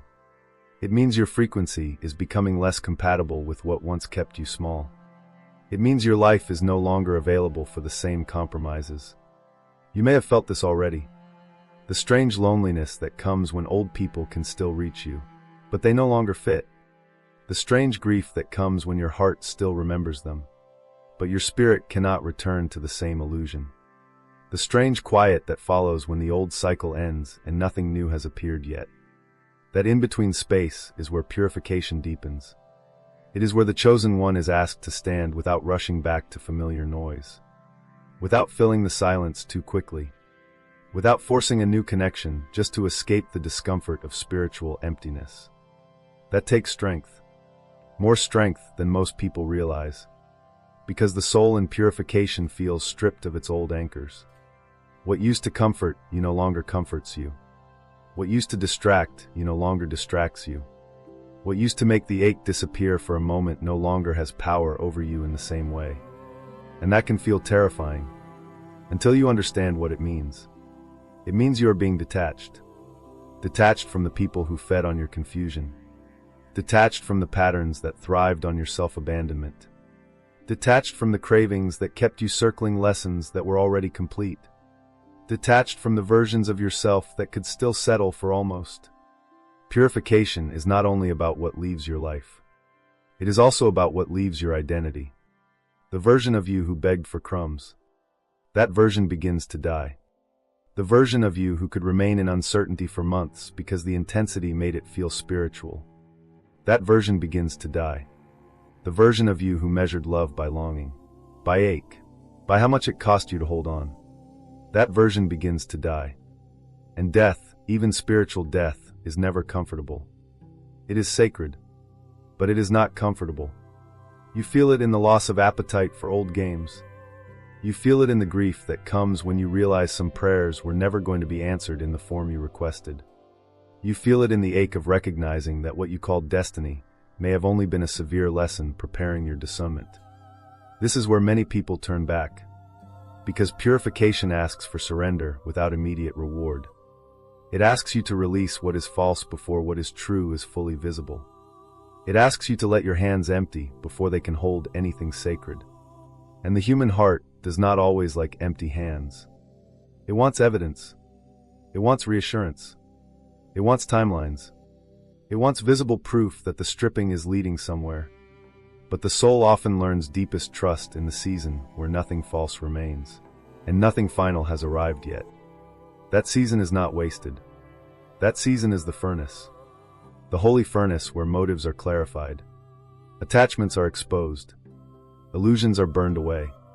And the chosen one begins to see with cleaner eyes. Cleaner eyes. That is one of the great gifts of purification. Because pain, when allowed to ripen into truth, changes the way you see everything. You begin to notice the difference between chemistry and congruence, between pursuit and presence, between being desired and being safe, between being spiritually stimulated and being spiritually aligned. Before, those distinctions were blurred by longing. Now, they begin to separate. That separation is purification. It is your inner world becoming precise. It is your soul refusing to be fed by confusion any longer. And yes, some of this happened through heartbreak. Some of it happened through humiliation. Some through delays that felt unbearable. Some through losing people you truly believed you needed. But look at what it taught you. Look at what it exposed. Look at what it removed from your vocabulary of love. You no longer romanticize every intense bond. You no longer trust every open door. You no longer assume every strong pull is holy. You no longer think suffering automatically proves significance. That is purification. It has cost you, but it has also clarified you. And a clarified soul is harder to deceive, harder to manipulate, harder to keep in karmic loops disguised as divine timing. This is why some of the most painful seasons of your life were also the most sacred. Not because pain itself is sacred, but because it stripped you of what would have ruined the next chapter. It stripped you of naivete. It stripped you of self-betrayal dressed as loyalty. It stripped you of fantasies that could not survive contact with truth. It stripped you of your addiction to emotional intensity. It stripped you of the people who only knew how to love you in pieces. That stripping was not pleasant, but perhaps it was necessary, because sacred union is not built on a soul still addicted to confusion. It is not built on a heart still negotiating with what wounded it. It is not built on a nervous system that still calls unpredictability home. It is built on recognition, on truth, on clarity, on the quiet power of a soul that has been emptied of counterfeit attachment. That is what your pain has been doing, whether you understood it at the time or not. It has been making room for a different standard, making room for discernment to become stronger than desire, making room for peace to become more seductive than chaos, making room for you to stop confusing what wounds you with what awakens you. This is why the chosen one often feels lonelier right after a major purification. Because once the false has been removed, there is a silence, a wide, clean silence. And silence can feel like loss when you are not used to peace. It can feel like nothing is happening when, in truth, everything important is happening beneath the surface. The roots are changing. The field is changing. Your capacity is changing. And what you can hold next will not be the same as what you held before. That matters. Because many souls ask for sacred union while still clutching the emotional architecture of karmic love. They ask for truth while still entertaining confusion. They ask for divine partnership while still making altars out of inconsistency.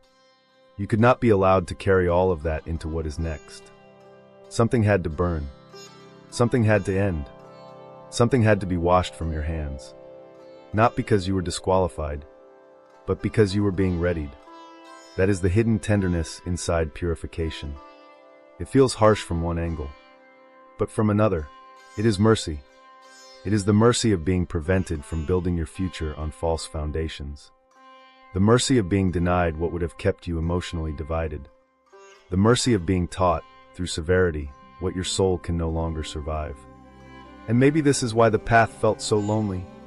Because purification often separates you from people who still speak the old language. The language of settling. The language of excuses. The language that says love is supposed to be confusing, exhausting, inconsistent, dramatic, endlessly painful. Your soul has been learning another language. The language of truth. The language of congruence. The language of peace that does not require self-erasure. And once you begin learning that language, many old connections become impossible to translate. That is not arrogance. That is transformation. You are not better than anyone. You are simply less available for what once kept you spiritually unclean.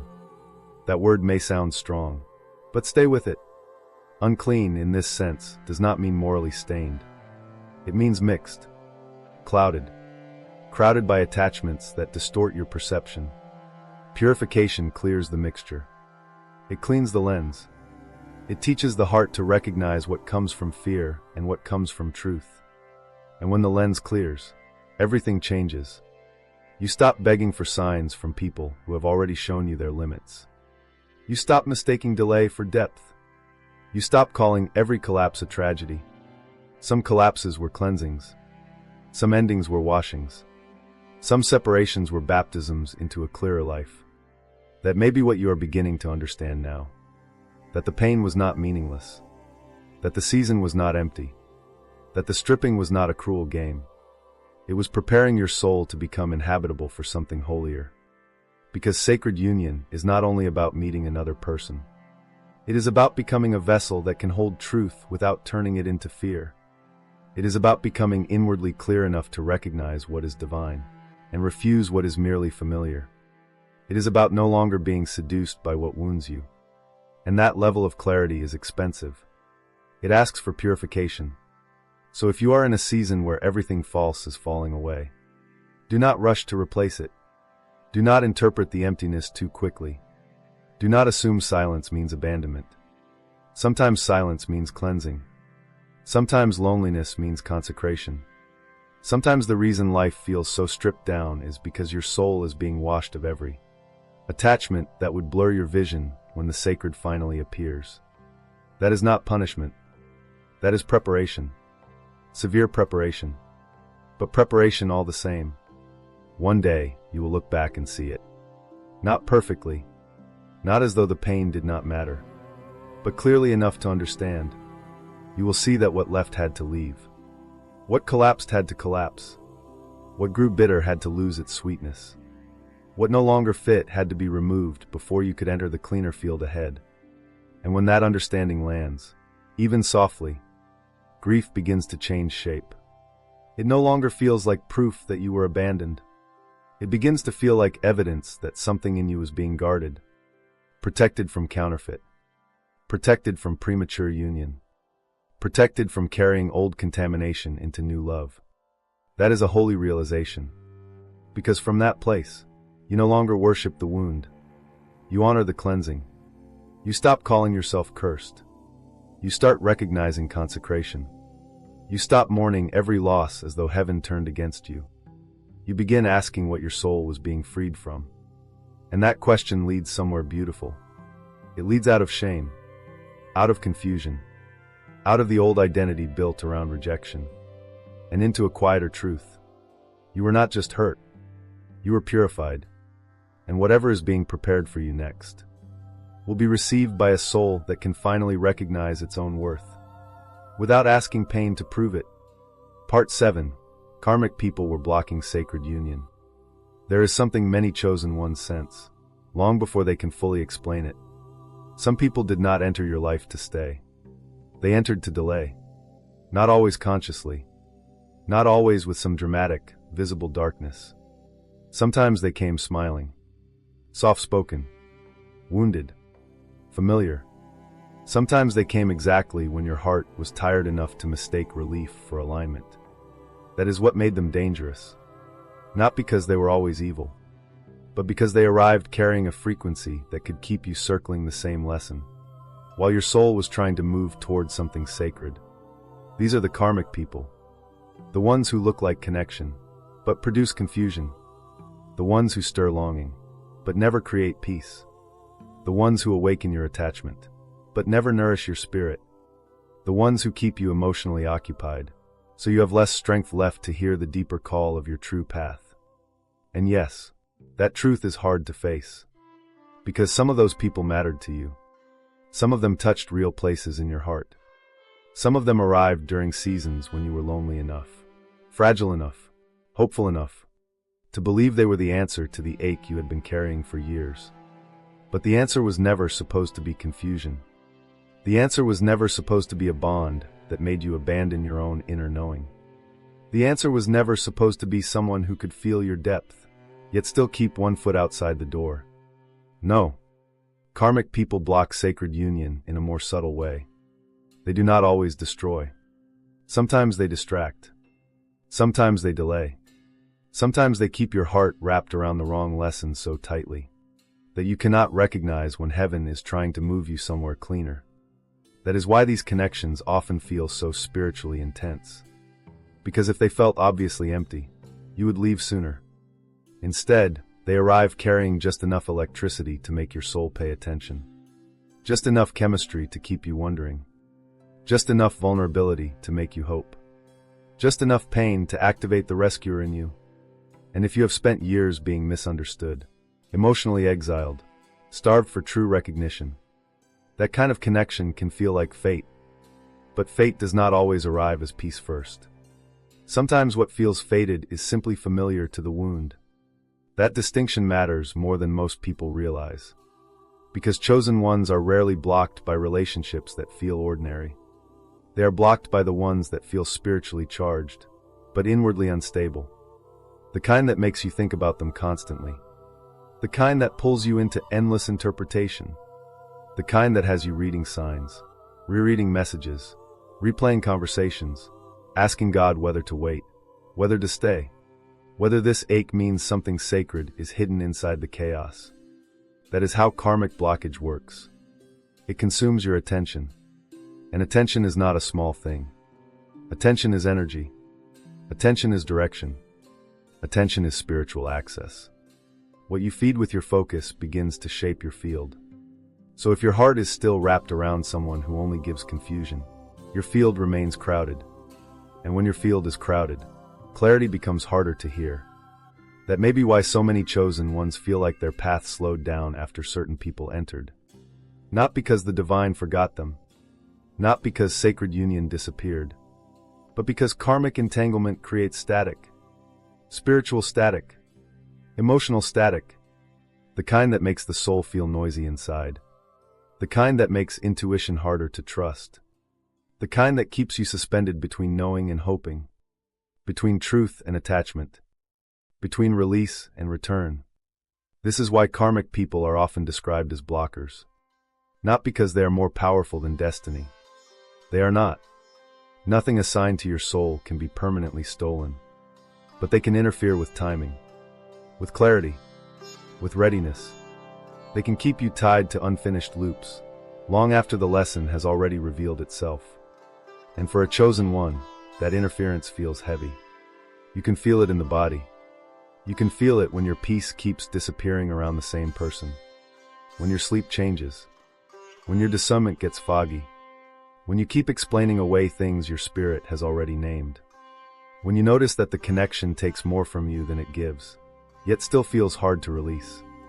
That heaviness is not random. It is often the pressure of misalignment. A soul trying to move one way, while attachment keeps pulling the other. That conflict can last for years if it is not seen clearly. Because karmic people often mirror something unresolved in you. Not just longing, but permission. They mirror the places where you still think love must be earned. The places where you still believe in consistency can become devotion if you are patient enough. The places where you still hope your sincerity can transform someone who has not chosen truth within themselves. And that hope, beautiful as it may seem, can become the very chain that keeps sacred union delayed. Not because hope is wrong, but because hope placed in the wrong vessel becomes captivity. Read that slowly. Hope placed in the wrong vessel becomes captivity. That is one of the great hidden sorrows of the chosen one journey. You did not always stay because you were blind. You stayed because you believed. You believed in change, in healing, in redemption, in breakthrough, in the possibility that the love you gave might awaken something holy in the other person. And perhaps it did awaken something, for a moment. But awakening is not the same as alignment. Recognition is not the same as readiness. Emotional depth is not the same as spiritual congruence. That is why karmic people can feel significant without being assigned. They can matter deeply, and still not be your sacred union. They can open your eyes, and still not be the one meant to walk with you into peace. They can expose your wounds, and still not be the person who can honor your healed self. That is difficult to accept, because once a chosen one feels spiritual intensity with someone, the heart wants meaning. It wants to know the suffering was leading somewhere. It wants to believe the tears were not wasted. It wants to believe that if the bond stirred this much, it must end in something beautiful. But sometimes the beauty was the revelation. Sometimes the point was not the person. Sometimes the point was what they exposed, what they shook loose, what they made impossible to ignore. The old wound, the old hunger, the old pattern of calling struggle sacred just because it felt consuming. That is what karmic blockage reveals. It reveals where your life is still vulnerable to counterfeit connection. And counterfeit connection is not fake because it contains no feeling. It is counterfeit because it resembles something holy, while lacking the integrity to hold it. That is why these bonds can be so dangerous. They do not feel obviously wrong. They feel almost right, almost true, almost like home, and almost can delay a soul for years. Because the heart keeps waiting for the missing part to arrive. The clarity, the consistency, the commitment, the peace, the clean recognition.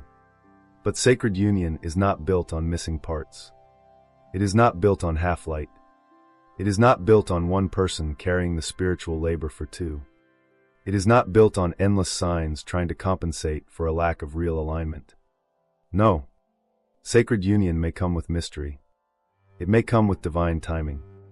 It may come after purification and waiting. But it will not require you to betray your discernment in order to keep believing in it. That is the dividing line. Karmic people require self-betrayal. Sacred union requires self-truth. And once you know that, truly know it, the spell begins to weaken. You stop asking whether the confusion is part of the divine plan. You stop excusing what keeps draining your light. You stop assuming that every hard connection must be spiritually important. Some were important, but as thresholds, as warnings, as mirrors, not as final destinations. This is why so many chosen ones feel a strange resistance in their spirit right before release. The karmic connection that once felt magnetic starts feeling heavy. The person who once filled the mind starts exhausting the body. The old hope starts tasting different. Not because the soul has become cold, but because truth is getting louder. Truth often arrives quietly at first. A shift in what you can tolerate. A sudden exhaustion with mixed signals. A loss of appetite for emotional chasing.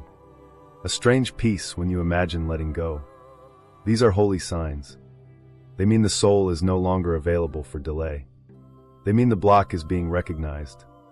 And recognition is powerful. Because once you recognize what is blocking you, you no longer have to bow to it. You no longer have to keep feeding it your attention. You no longer have to keep mistaking its intensity for destiny. You can bless the lesson and release the access. That release matters more than you know. Because sacred union does not only require the right person.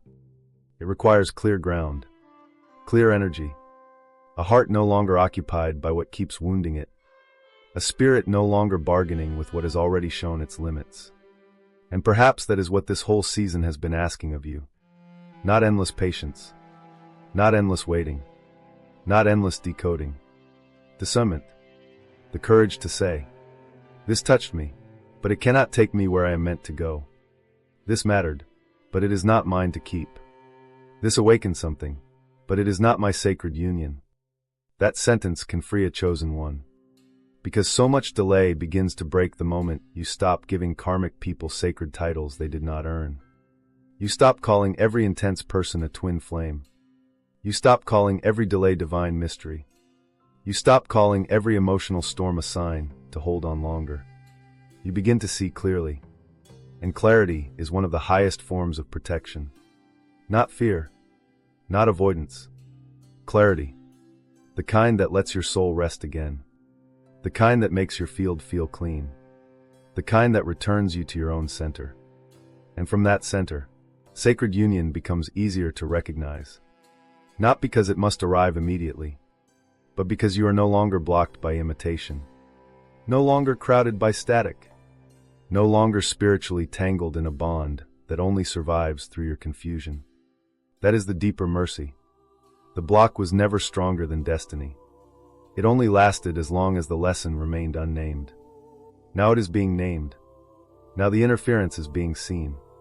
Now the chosen one is waking up to the fact that some people were not sent to complete the story, only to reveal what could not go with them into the next chapter. So if there is someone in your life, or in your heart, who keeps pulling you into confusion, who keeps awakening longing without offering peace, who keeps opening the wound without honoring the soul, do not ignore what your spirit already knows. That may not be sacred union. That may be the final blocker. The final karmic threshold before the path clears. And if that is true, then your release is not loss. It is alignment. Your distance is not failure. It is protection. Your ending is not proof that love has passed you by. It may be the very thing making room for the love your soul has been prepared to meet all along. So whisper this to yourself tonight. Not every strong bond is my destiny. Not every person who stirs my soul is meant to stay. Not every delay is permanent. And not every blockage is there to defeat me. Some are there to teach me what I must no longer call love. That is the truth that breaks the chain. And once the chain breaks, the path gets quiet, clean, open, and in that openness, sacred union no longer has to compete with the noise. Part 8. Heaven had to empty their life first. Before something sacred can enter, something crowded has to leave. That is one of the hardest truths for the human heart to accept. Because when life begins emptying itself, it rarely feels holy at first. It feels cruel. It feels personal. It feels like loss after loss, door after door, person after person, plan after plan, all slipping from your hands before you even have time to understand why. And if you are a chosen one, that season may have felt especially severe. Not because you lacked faith, not because you were being punished, but because what was being prepared for you could not enter a life already occupied by what was false. Read that slowly. What was being prepared for you could not enter a life already occupied by what was false. That is why the emptying had to happen first. Not because heaven delights in taking things away. Not because the divine wanted to watch you ache. But because sacred union cannot root itself in ground still crowded by karmic noise. Something had to be cleared. Something had to be stripped away. Something had to lose its hold on you before the next chapter could begin. And that is what made this season feel so confusing. Because the losses did not always look evil. Some of them looked promising. Some of them looked close to love. Some of them looked like the very future you had prayed for. That is what made letting go so painful. It was not always obvious why the door had to close. It was not always obvious why the person had to leave. It was not always obvious why the plan fell apart right when it seemed to be coming together. But heaven sees from a higher vantage point than the wounded heart does. The heart sees attachment. The heart sees memory. The heart sees what almost happened. But heaven sees consequence. It sees what that person would have cost you if they had stayed longer. It sees what that path would have built inside you if it had succeeded. It sees what kind of future would have grown from foundations that already carried confusion, misalignment, compromise, or hidden division. And because it sees farther, it intervenes earlier. Sometimes softly. Sometimes through intuition. Sometimes through loss. Sometimes through collapse. and collapse is painful. Let us not pretend otherwise. When heaven empties your life, it does not always feel like guidance. It can feel like abandonment. It can feel like silence. It can feel like your prayers are being answered backwards. You ask for love, and people leave. You ask for clarity, and familiar structures collapse. You ask for union, and everything around you starts breaking apart. That is the paradox of sacred preparation. Sometimes the first answer is removal. Sometimes the first form of mercy is interruption.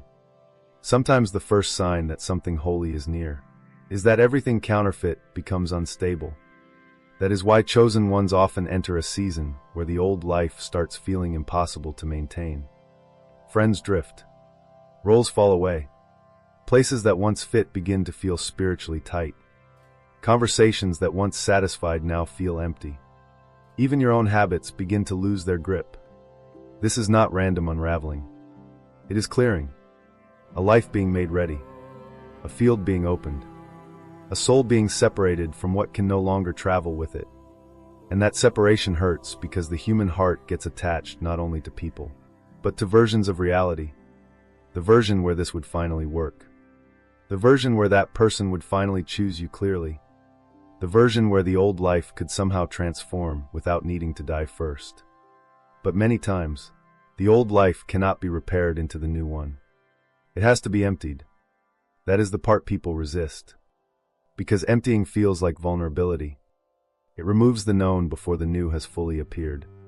It leaves you standing in that strange place between what has ended and what has not yet arrived.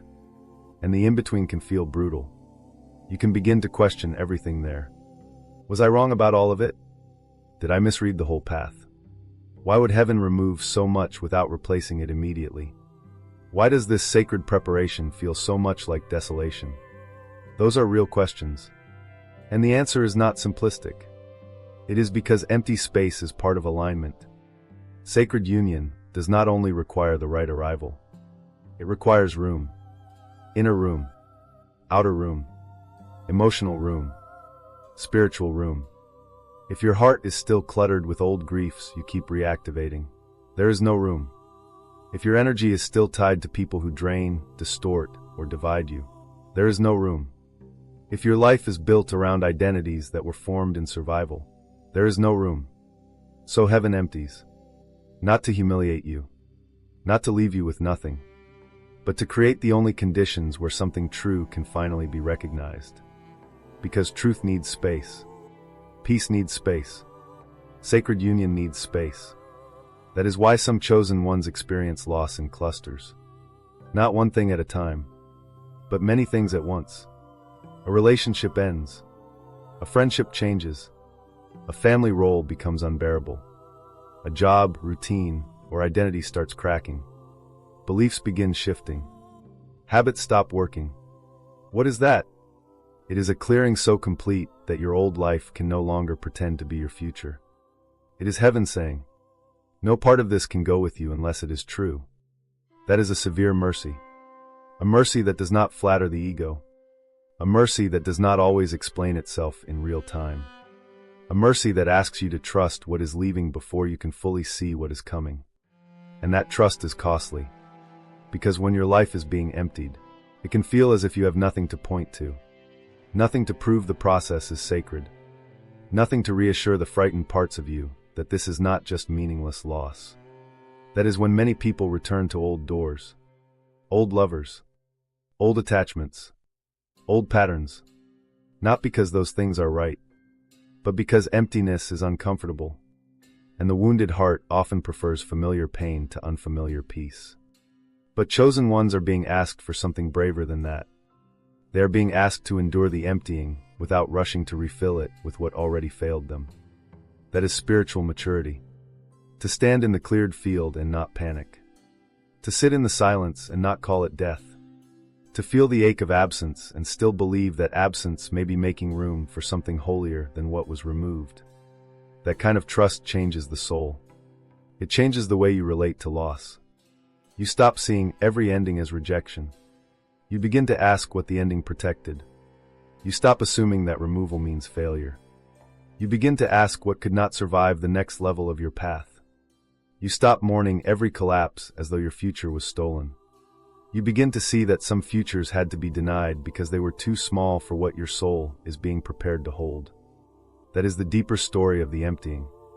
It is not only subtraction. It is refinement. Everything that cannot carry sacred weight begins to fall away. Every connection that survives only through confusion begins to weaken. Every role that requires self-betrayal starts becoming unbearable. Every substitute loses its sweetness. And in that process, your life becomes quieter, cleaner, more honest. That honesty is important, because sacred union will not enter a life still sustained by illusion. It will not build itself on half-truths. It will not root in ground still feeding karmic repetitions. So the ground had to be turned. The roots had to be exposed. The crowded field had to be emptied. Some of you felt that emptying in your relationships. Others felt it in identity. Others in community. Others in the way even familiar dreams stopped fitting. You may have looked around and thought, nothing feels stable anymore. That is often exactly what happens when heaven is rearranging the structure. Not because it wants instability, but because false stability must go first. False stability is dangerous. It keeps you calm inside the wrong life. It keeps you attached to arrangements that look sustainable, but slowly starve your soul. It keeps you loyal to peace that was never actually peace, only predictability. That is why heaven sometimes removes what seems secure. Because security without truth is still captivity, and your soul was not meant to remain captive. Not to old roles, not to karmic love, not to patterns that kept you emotionally hungry, not to inherited structures that could not recognize who you were becoming. This may be why the emptying felt targeted, so precise, so personal, because it was not random subtraction. It was spiritual surgery, not an attack, surgery. Painful because it cut, necessary because something deeper needed saving. And surgery leaves a person weak before it leaves them healed. That is why this season may have humbled you so deeply, why it may have brought you to your knees, why it may have stripped your confidence, your coping mechanisms, your old certainties. Because heaven was not just removing people. It was removing false supports, the things you leaned on when you were disconnected from your deeper truth. The things that kept you functioning, but not aligned. And once those supports are removed, the chosen one often feels exposed. Raw, unprotected. But that exposure is temporary. It is the vulnerability of transition, not the verdict of abandonment. Because underneath the emptying, something is being built that does not rely on illusion anymore. Something that can hold peace without pretending. Something that can welcome sacred union without needing karmic chaos to feel alive. Something that can recognize truth because it has already watched the false collapse. That is why heaven had to empty your life first. Not because nothing was meant for you, but because too much of what was in your life was never meant to stay. And if it had stayed, it would have crowded out what was truly yours. It would have kept your hands full of substitutes. It would have made you emotionally busy, spiritually divided, inwardly unavailable. Sacred union needed more from you than longing. It needed cleared ground. It needed open hands.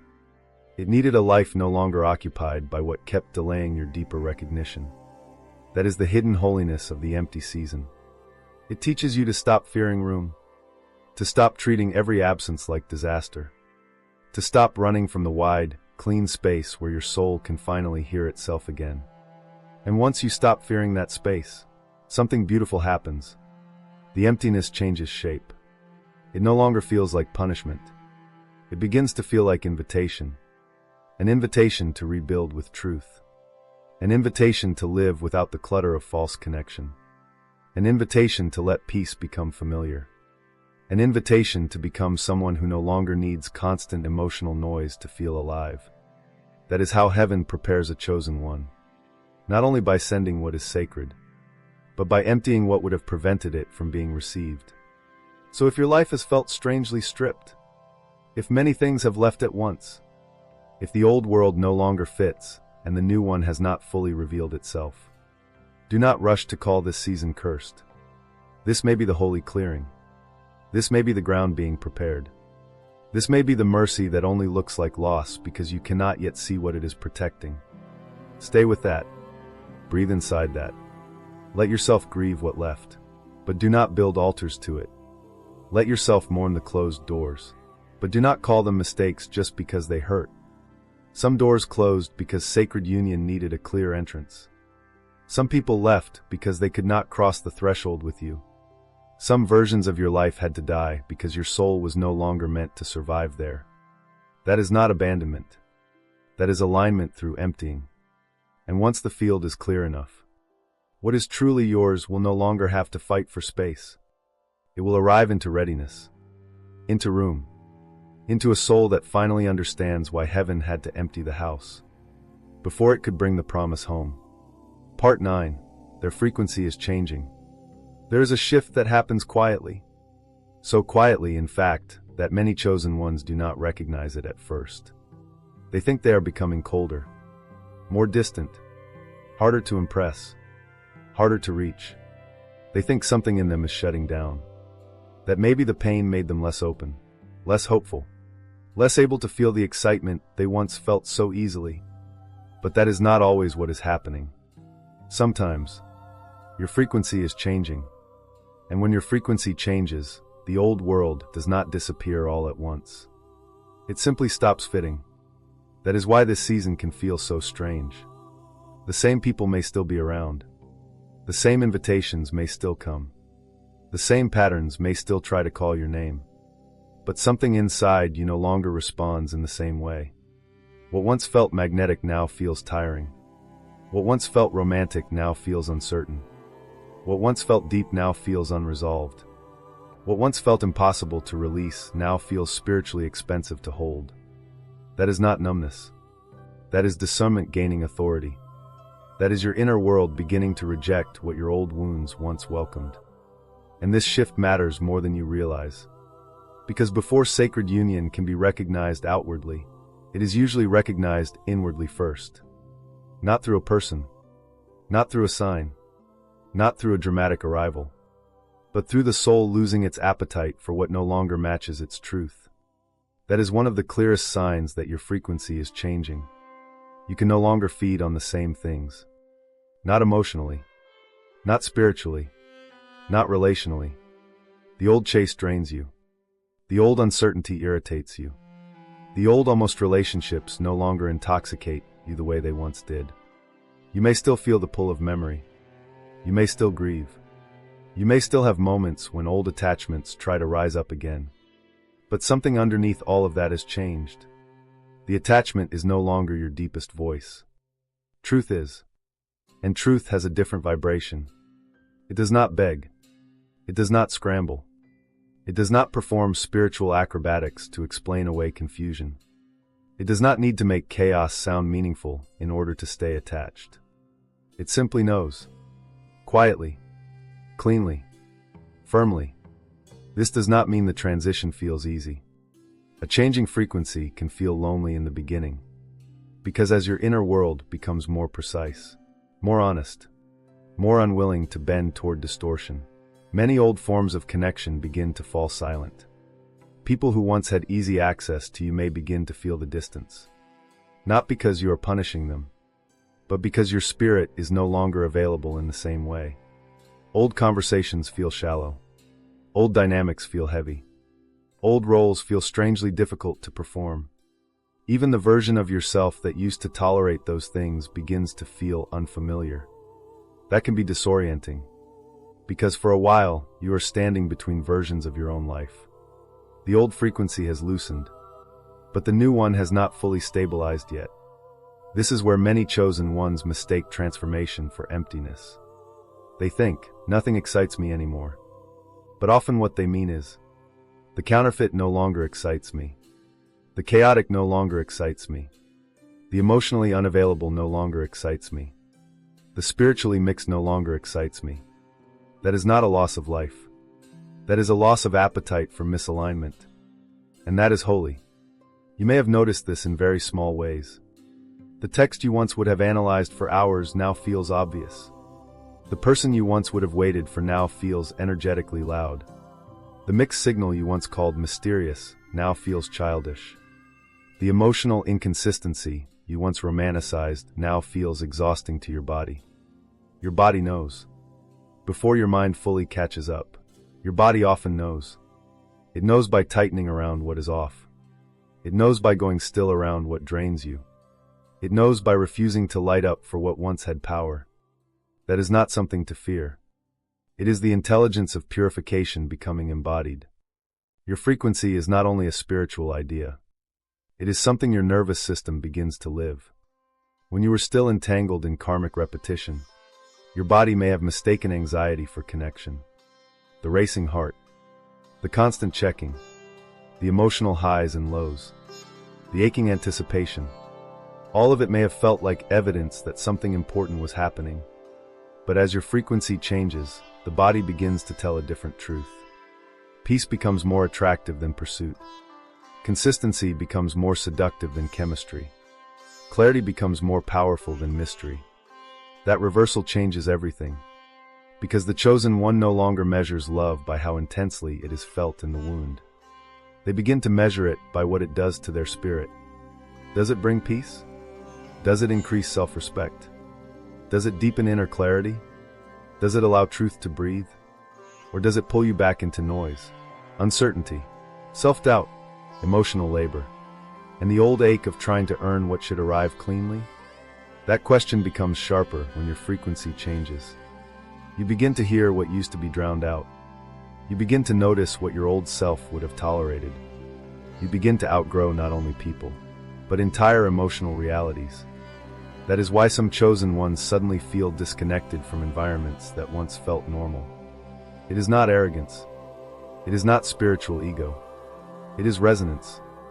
Or rather, the loss of false resonance. The places that once felt familiar now feel spiritually narrow. The people who once felt fascinating now feel repetitive.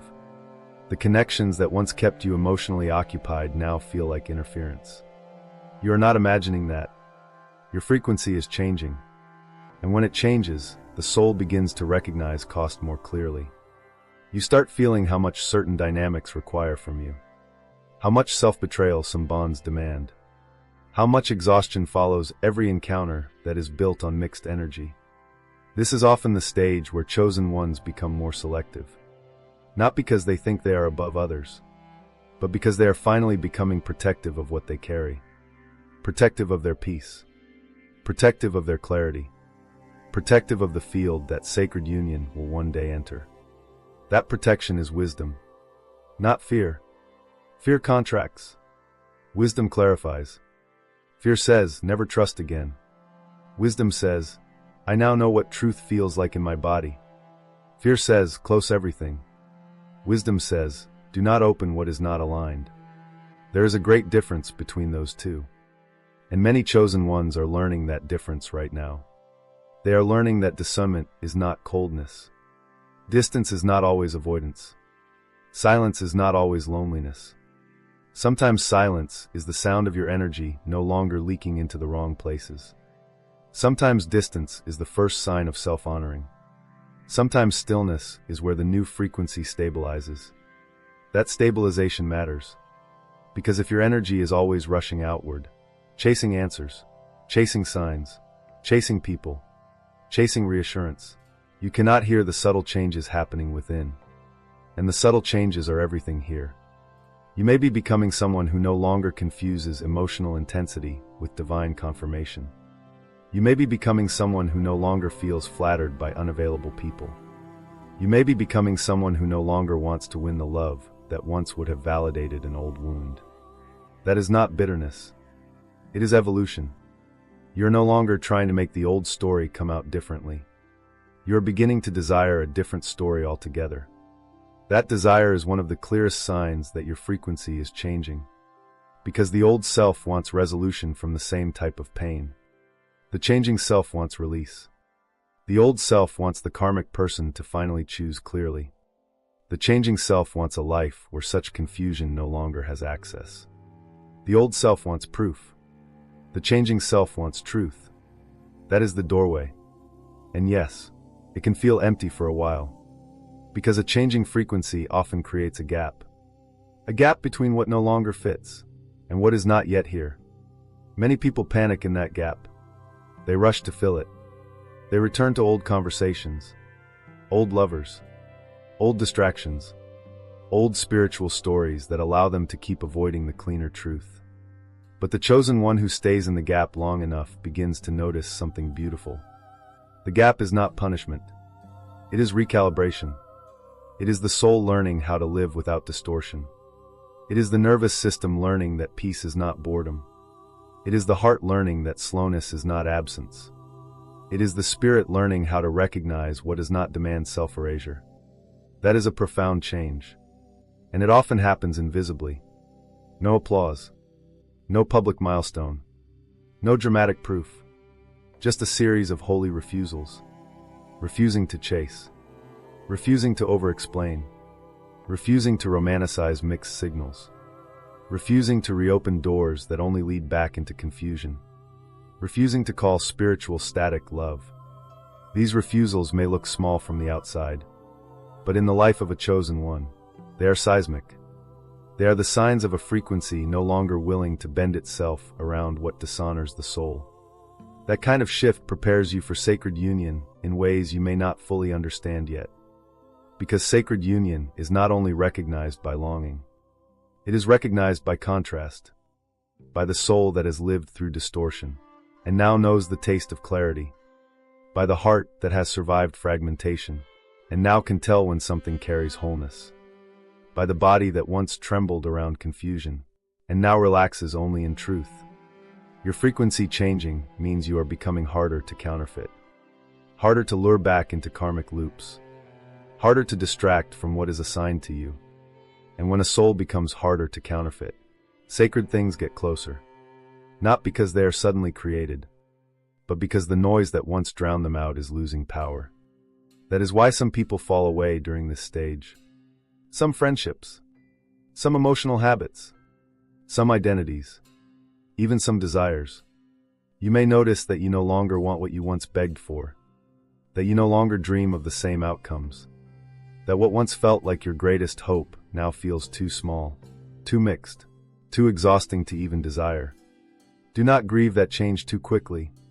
It may be a sign that your soul is no longer available for anything beneath its next level of truth. This is what many people miss. They think sacred union begins when the right person arrives. But often, sacred union begins when the wrong frequency loses access. When the chosen one stops leaking energy into what cannot honor them. When their field becomes clear enough that peace no longer feels foreign. When the old hunger begins to quiet. When the soul becomes still enough to hear recognition without confusion speaking over it. That may be where you are now. Not fully there, but no longer where you were. Not fully holding the promise, but no longer willing to live on imitation. That in-between is sacred.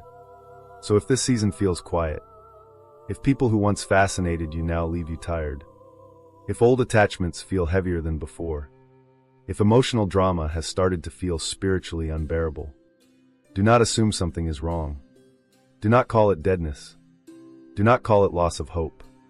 Call it what it may truly be. Your frequency is changing, and with every change, you are becoming less compatible with karmic repetition, and more available for sacred recognition. That is why the old things feel so strange now. That is why the counterfeit no longer satisfies. That is why your spirit keeps stepping back from what your old self might have chased. Something in you is preparing for a cleaner reality. A quieter one. A truer one. One where love does not have to wound you to feel real. One where peace does not look empty. One where your soul does not have to scream just to be heard. Stay with that shift. Protect it. Honor it. Because your changing frequency is not pulling you away from love. It is pulling you away from everything that made love harder to recognize. And once that clearing becomes strong enough, when the right energy enters, your soul will know the difference. Not through panic, not through obsession, not through confusion, but through something gentler, something rarer, something your old life could not fully hold. Recognition. Clean, quiet, undeniable recognition. Part 10. Sacred Union is near. There is a moment in every long spiritual season when the air begins to change. Not loudly, not all at once, but enough for the soul to notice. Enough for the heart to feel that something is no longer ending. It is approaching. That is where many of you are now. Not in the old collapse. Not in the first shock of betrayal. Not in the thickest part of karmic confusion. But in the quiet edge of something new. And because it is quiet, some of you are misreading it. You think the silence means nothing is happening. You think the stillness means the promise has been delayed again. You think the emptiness means you are forgotten one more time. But no, this kind of quiet is different. This quiet does not feel like exile. It feels like space. It feels like a room being prepared. It feels like the moment just before a door opens, when everything on the other side has already been arranged, but you have not stepped through yet. That is why your spirit has been changing. That is why the old patterns no longer satisfy. That is why karmic cycles feel louder, uglier, more exhausting than before. It is not because your path is getting worse. It is because your soul is getting closer to what is real. And when sacred union is near, everything false becomes more obvious. Read that slowly. When sacred union is near, everything false becomes more obvious. The people who once confused you no longer seem mysterious. They seem heavy. The connections that once felt magnetic now feel distorted. The old waiting games no longer feel romantic. They feel expensive. The old mixed signals no longer feel spiritually deep. They feel like interference. That shift is not small. It is one of the clearest signs that the soul is approaching sacred recognition. Because before the right union can be received, the wrong patterns must lose their spell. And for many of you, that spell is breaking now. You can feel it in the body. The old craving is weaker. The old fantasy is fading. The old bond may still pass through your mind, but it does not own your spirit the way it once did. And in the place where that old attachment used to live, something else is growing. Not obsession, not panic, not anxious longing. Readiness. A quieter kind of readiness. The kind that does not need to chase because it can feel that the field has changed. The kind that does not need endless signs because the soul itself is becoming the sign. This is what many people misunderstand about sacred union. They think it only begins when another person visibly appears. But often, sacred union begins inwardly first. It begins when your life can finally hold it. When your spirit has been purified enough to recognize it. When your heart has been emptied enough to receive it. When your nervous system no longer confuses confusion with passion. When your discernment has grown strong enough to say no to imitation. That is the threshold. And some of you are standing on it now. That is why life feels so strange. So still. So exact. So stripped. So focused. It is because you are no longer in the wide, wandering season where everything had equal access to you. You are entering a narrower path now. A cleaner path. A truer path. And sacred union often approaches in seasons like this. When the chosen one is no longer trying to force the door. When the soul has stopped negotiating with karmic repetition. When peace has become more attractive than emotional intensity. When truth has become more important than timing. That is when the field begins to change. Not because you controlled it. Not because you finally performed healing perfectly. But because the lesson completed something in you. You are no longer available for the same counterfeit. That matters. It matters more than you know. Because sacred union does not enter chaos the same way karmic cycles do. Karmic cycles enter through the wound. Sacred union enters through alignment. Karmic cycles feed on confusion. Sacred union recognizes clarity. Karmic cycles awaken fear of loss. Sacred union deepens truth. This is why your inner world had to change first. Because if sacred union had approached too early, you might have mistaken it for something else. You might have distrusted its peace. You might have called its steadiness boring. You might have misread its clarity as lack of chemistry. That happens when the soul is still addicted to distortion. But you are not where you once were. You have been changed by the path. Changed by the betrayal. Changed by the emptying. Changed by the purification. changed by the breaking of old patterns, changed by the silence that forced you to hear yourself again. All of that was preparation. Severe preparation. But preparation all the same. And now the signs are different. Not louder. Clearer. You no longer need as much external confirmation because something internal is settling. You may still long. You may still wonder. You may still have nights where the waiting aches.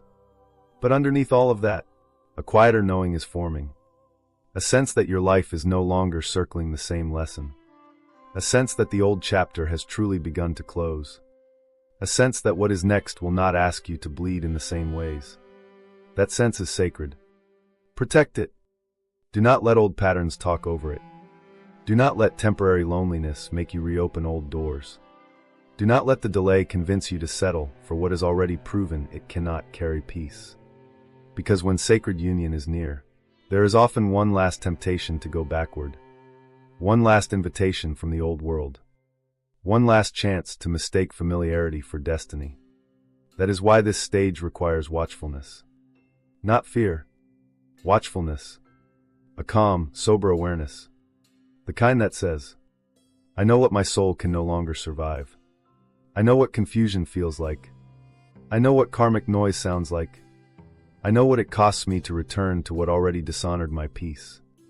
That awareness keeps the threshold clean. And the threshold must remain clean.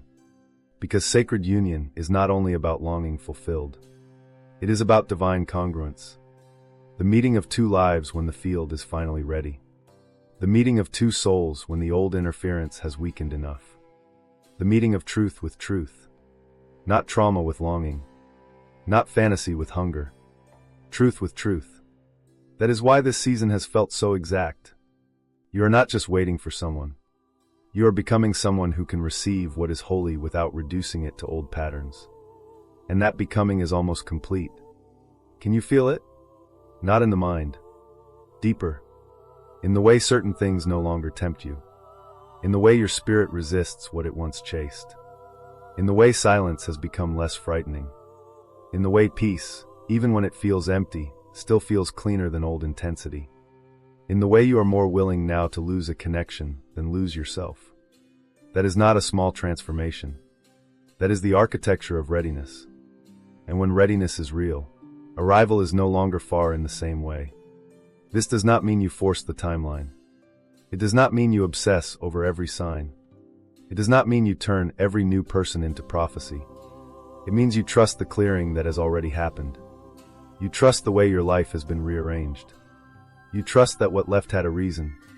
You trust that the false exposed itself for a reason. You trust that your soul did not endure all this purification for nothing. That trust is part of sacred union too. Because sacred union is not only recognized by who enters. It is recognized by who you no longer chase. By what you no longer entertain. By what your spirit no longer calls love. That is why some of you are closer than you think.